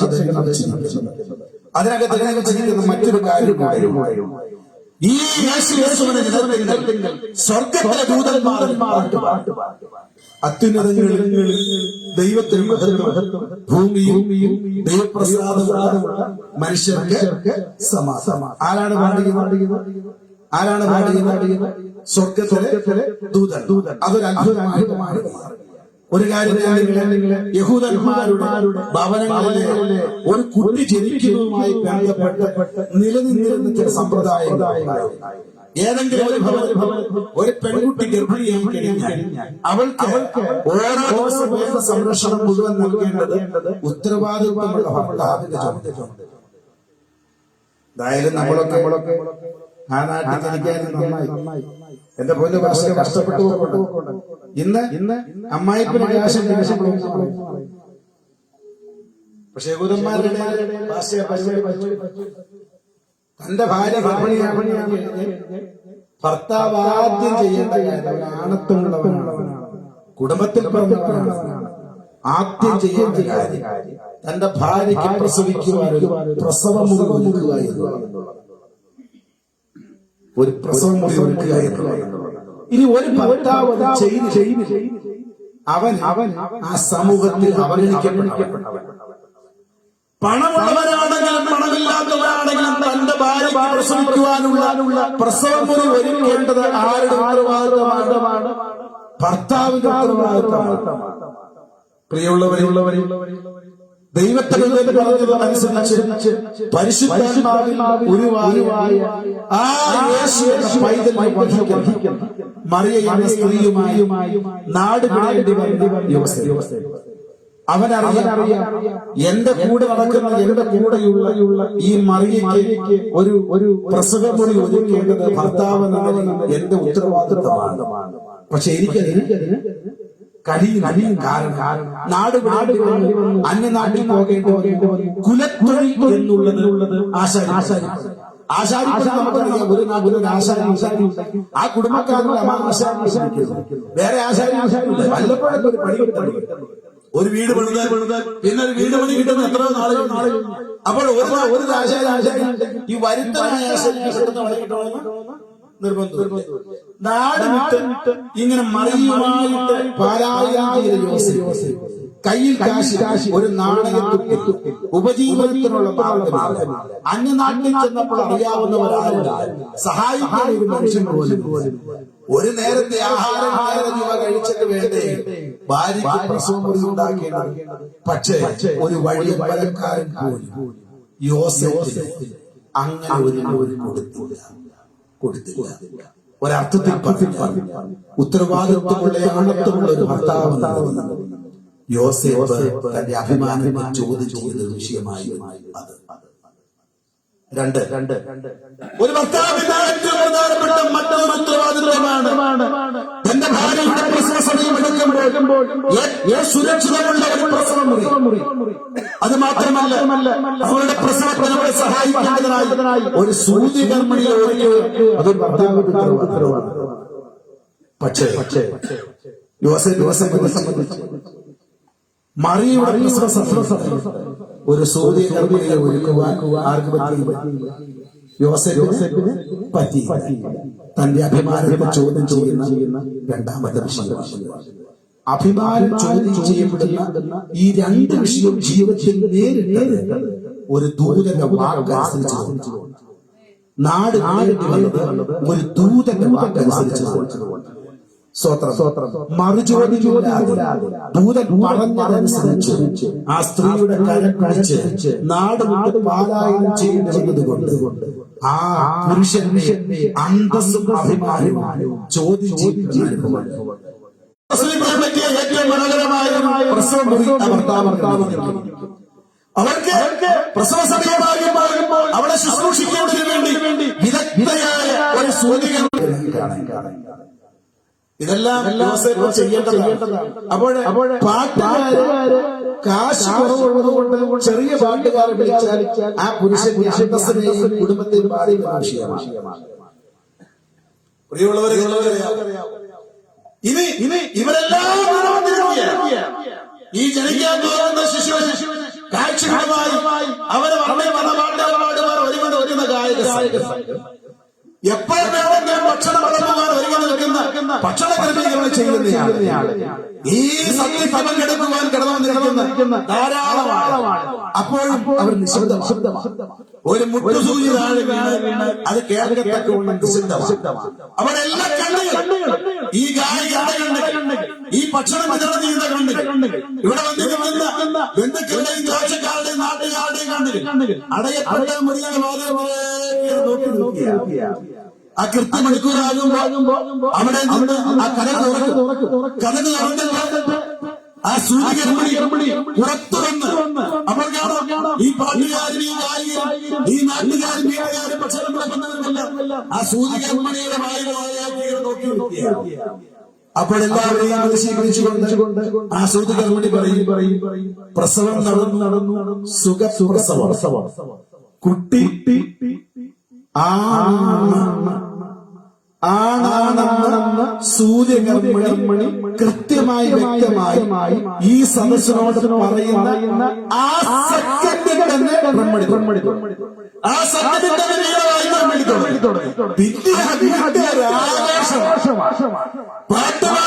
പാട്ടുപാടുന്നവർ ഡാൻസ് ചെയ്യുന്നു. ജനിച്ചിരിക്കുന്ന ഈ ആൺകുട്ടി അവരൊരു മാതാവായിട്ട് മാറും, അവരൊരു ഉന്നതനായിട്ട് മാറും, അവർ ശ്രേഷ്ഠനായിട്ട് മാറും. അവനെ പഠിപ്പിച്ച പാട്ടുകൾ വീട്ടിലുള്ളവർക്കും വന്നവർക്കും നിന്നവർക്കും എന്ത് വേണ്ട അവിടെ വളർന്നുകൊണ്ടിരിക്കുന്ന വിഭവസമൃദ്ധമായ അവിടെ നടക്കാൻ പോവുക. മറ്റൊരു കാര്യം കൂടെ ഇങ്ങനെ എല്ലാവരും ഇങ്ങനെ ക്രമീകരിച്ചിരിക്കുന്നതൊക്കെയാണ് ഈ സൂര്യകർമ്മണി ഇറങ്ങി പ്രസവം നടന്നു സുഖപ്രസവം. ജനിച്ച കുട്ടി പെണ്ണാണെന്നാണ് പറയുന്നത്. അങ്ങനെയാണ് പറയുന്നത്. ആ പെണ്ണെന്ന വാക്ക് കേൾക്കുമ്പോൾ സ്തോത്രം കരിമൂത്ത ഗായകന്മാർ മരണത്തിൽ ഇറങ്ങി പോകുന്ന പോലെ വന്നവരെല്ലാം നിന്നവരെല്ലാം നിരാശയോടുകൂടി ഒരു മനുഷ്യനോട് പറയാൻ ഒരു വാക്ക് പറയാതെ മൂക്കത്തൊക്കെ ചറങ്ങിയ അവിടെ പാട്ടി അവിടെ ആരാധന, അവിടെ ഡാൻസ്, അവിടെ ഭക്ഷണം. കാരണം പിറന്നതാരാണ് പെണ്ണ. വന്ന പാട്ടുകാർക്ക് വണ്ടിക്കൂലി അതുപോലെ പ്രിയമുള്ളവരെ യോസേഫ് എന്ന് പറയപ്പെടുന്ന ആ യൗവനക്കാരൻ കുടുംബത്തിലേക്ക് പോകും. യേശു എന്ന ശിശു ജനിക്കുവാൻ ഒരു പ്രസവമുറി ഒരുക്കുവാൻ യോസേഫിന് പറ്റിയില്ല. യേശു എന്ന ശിശു ജനിക്കുമ്പോൾ മറിയെ സഹായിക്കുവാൻ ഒരു സൂര്യകമ്പനിയെ ഒരുക്കുവാൻ യോസേഫിന് പറ്റിയില്ല. സമൂഹത്തിലെ അവന്റെ ആണത്തത്തിന്റെ അഭിമാനത്തിന്റെ ചോദ്യം ചെയ്യപ്പെടുന്ന നിമിഷങ്ങളിലേക്ക് അവൻ വരികയാണ്. അവനെ കൈയടിച്ച് പാടും ഒരു പാട്ടുകാരെ വിളിക്കാൻ പറ്റില്ല. എന്തുകൊണ്ടാണെന്ന് അറിയാം? അവന്റെ കുടുംബത്തിന്റെ മാന്യത, അവന്റെ ആണത്തിന്റെ മാന്യത ചോദ്യം ചെയ്യപ്പെടുന്ന ഗതികളിലേക്ക് അവൻ മാറാനുള്ള കാരണം ഒരിക്കൽ ഒരു യാത്ര ഒരു ദൂതൻ പറഞ്ഞ വാക്കനുസരിച്ചത്. ഇന്ന് എന്റെ മുൻപാകെ വിശ്വാസത്തോട് ഒരു ദൂതൻ പറയാം. സ്തോത്രം. എന്താകും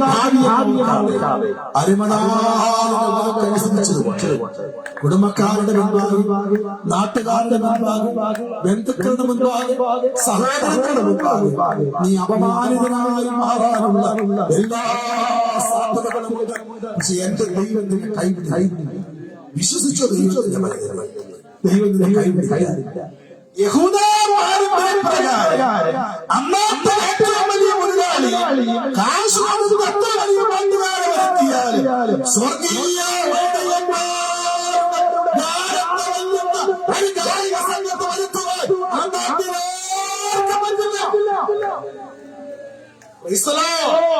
യേശുവിന്റെ ദൂതന്റെ വാക്കനുസരിച്ചുകൊണ്ട് അപമാനിതനായി എന്ന് ചിന്തിക്കുന്ന യോസേഫിനോട് ദൈവം പറയുകയാണ്, ഈ ജനിക്കുന്ന ശിശുവിനെ മനുഷ്യജനങ്ങളാലുള്ള സംഗീതങ്ങളല്ല, മനുഷ്യജനങ്ങളാലുള്ള പാട്ടുണ്ട് സ്വർഗ്ഗത്തിലുള്ള പാട്ടുപാടി.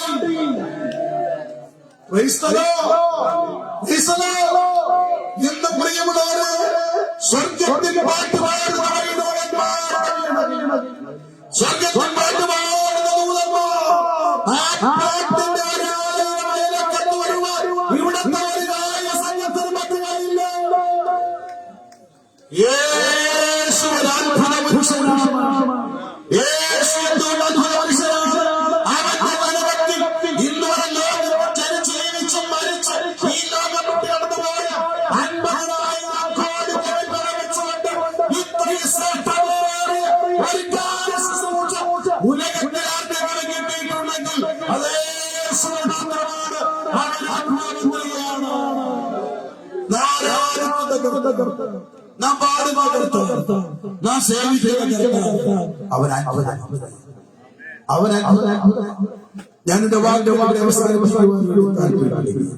ഈ ശബ്ദങ്ങൾ ശ്രദ്ധിക്കുന്ന ബഹുമാനരായ സഹോദര യേശു അത്ഭുതമാണ്. അവന്റെ ജനനം അത്ഭുതമാണ്. അവന്റെ ജനനം അത്ഭുതമാണ്. അവന്റെ ജീവിതം അത്ഭുതമാണ്. അവന്റെ പ്രസംഗം അത്ഭുതമാണ്. അവന്റെ ശുശ്രൂഷ അത്ഭുതമാണ്. അവന്റെ നടപ്പ് അത്ഭുതമാണ്. അവന്റെ പ്രവൃത്തി അത്ഭുതമാണ്. അവന്റെ മരണം അത്ഭുതമാണ്. അവന്റെ ഉയർ അത്ഭുതമാണ്. അവനൊരു അത്ഭുതമാണ്. അത്ഭുതവാനായ രക്ഷിതാവായി സഹായിക്കുവാൻ ഭാഗ്യം ലഭിച്ച ഭാഗ്യവാന്മാരായ മക്കൾ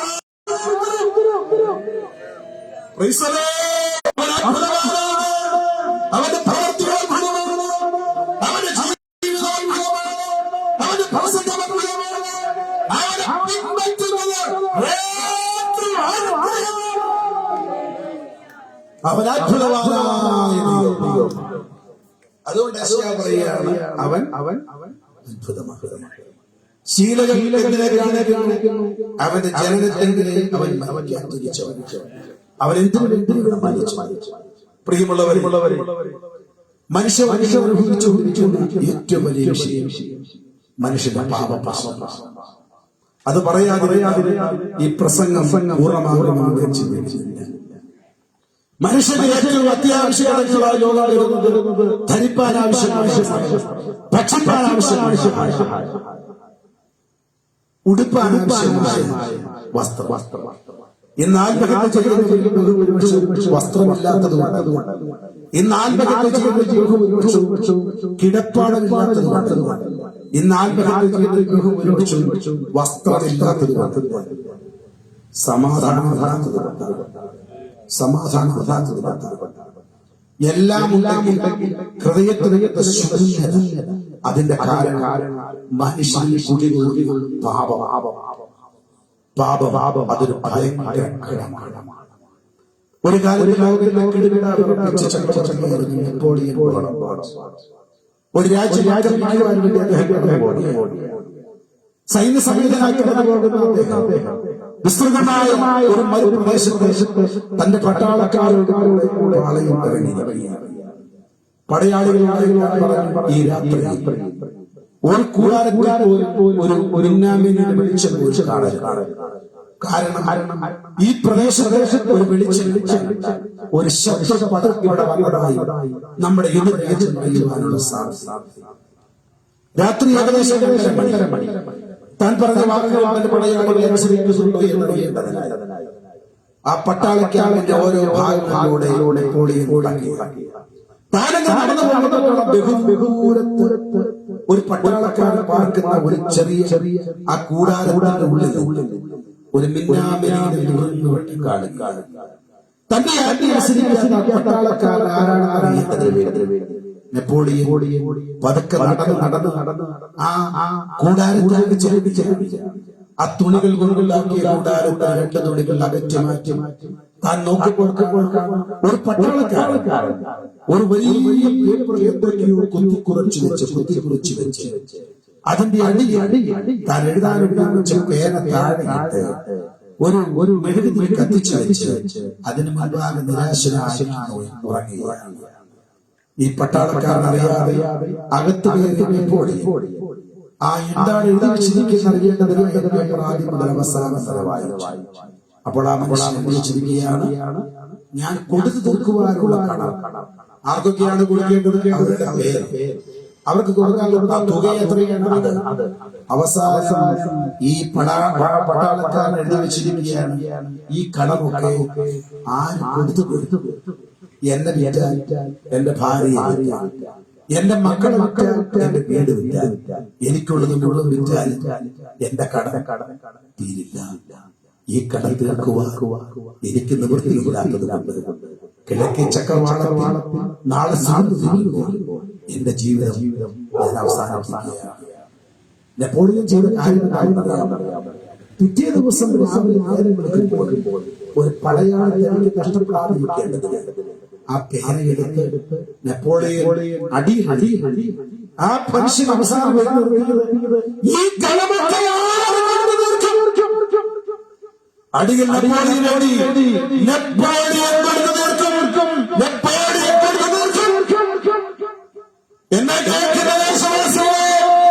എന്നെ കേൾക്കുന്ന മാതാപിതാക്കളെ, എന്നെ കേൾക്കുന്ന നല്ലവരായ വിശ്വാസ സമൂഹമേ, മനുഷ്യവർഗത്തിന്റെ പാപത്തിനൊക്കെ കൊടുത്തു നിർത്തുവാൻ കഴിയാതെ ആരാണ് പാപത്തിൽ രക്ഷിക്കുന്നത്? ആരാണ് പാപത്തിന് മനം തീർക്കുന്നത്? അത് മതങ്ങൾക്ക് പറ്റിയില്ല, പുരോഹിതന്മാർക്ക് പറ്റിയില്ല, ഇസ്ലാമിക്ക് പറ്റിയില്ല.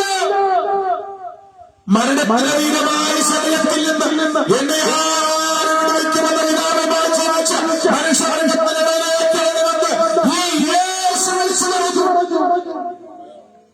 നിന്റെ മുഴുവൻ പാപവും ആ പാപത്തിന്റെ കടവും ഞാൻ തീർക്കും. യോഹന്നാന്റെ സുവിശേഷം 1-ാം അധ്യായം വായിക്കുകയാണ്. സകല നമ്മെ രക്ഷിക്കുന്നു. എന്നെ കേൾക്കുന്ന സഹോദരങ്ങളെ, നിങ്ങൾ എത്ര വലിയ പാപിയായിരുന്നു, ഒരു കോടതിക്കും ക്ഷമിക്കാൻ പറ്റാത്ത കൊടുംപാപത്തിനുടമയായിരുന്നു, ആർക്കും അടുത്തു നോക്കുവാൻ കഴിയാത്ത പാപത്തിനകത്ത് മുങ്ങിത്താഴ്ന്ന വെള്ളിയിടമാണെങ്കിൽ നിരാശപ്പെടരുത്. നിങ്ങളുടെ പാപത്തിന് കടന്നു 2024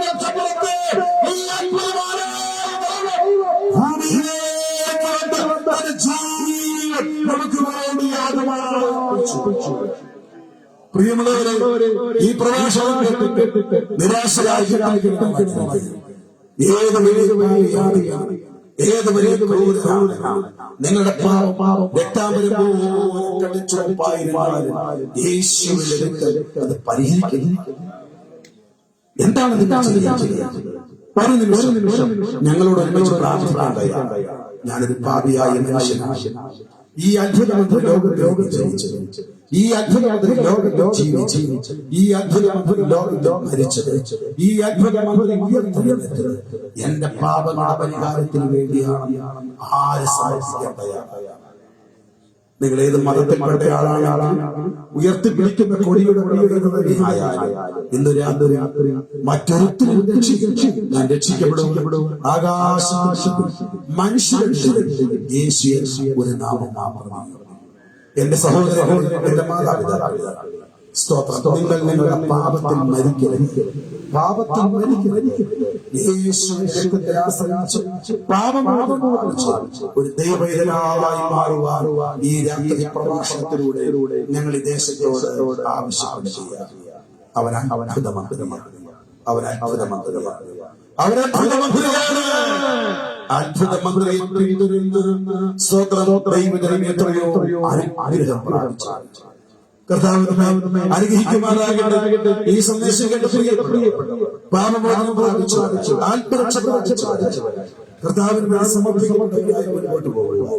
സർവശക്തനായ ദൈവം നിങ്ങളെല്ലാവരെയും സഹായിക്കുമാറാകട്ടെ. പ്രാർത്ഥനയോട് എനിക്ക് ഇന്ന് നിങ്ങളുടെ മധ്യത്തിൽ കടന്നു ദൈവജനം ശുശ്രൂഷിക്കാൻ അവസരം ഈ യോഗത്തിന്റെ എല്ലാ സംഘാടകർക്കും ഉത്തരവാദിത്തപ്പെട്ട നന്ദി അറിയിച്ചു ഞാൻ എന്റെ വാക്കുകൾ അവസാനിപ്പിക്കുന്നു. സർവശക്തനായ ദൈവം നമ്മെ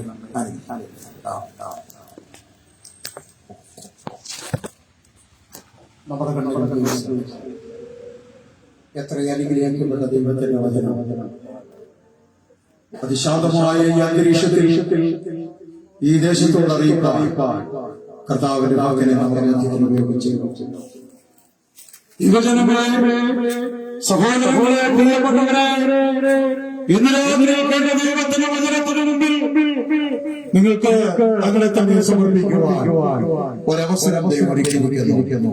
ഈ ഭവനത്തിന്റെ അങ്കണത്തിൽ നിന്നുകൊണ്ട് ഈ ദേശത്തോടെ ദൈവത്തിന്റെ വചനം ചൈതന്യമായി വിളിച്ചു പറഞ്ഞു നശിച്ചു പോകുന്ന ജനത്തിനൊരു വീണ്ടെടുപ്പ് ആ ദേശവാസികൾ കൂടെ മാത്രമാണ്. ദേശത്തോടെ അറിയിപ്പാൻ സർവശക്തനായ കർത്താവ് സാധിച്ചു.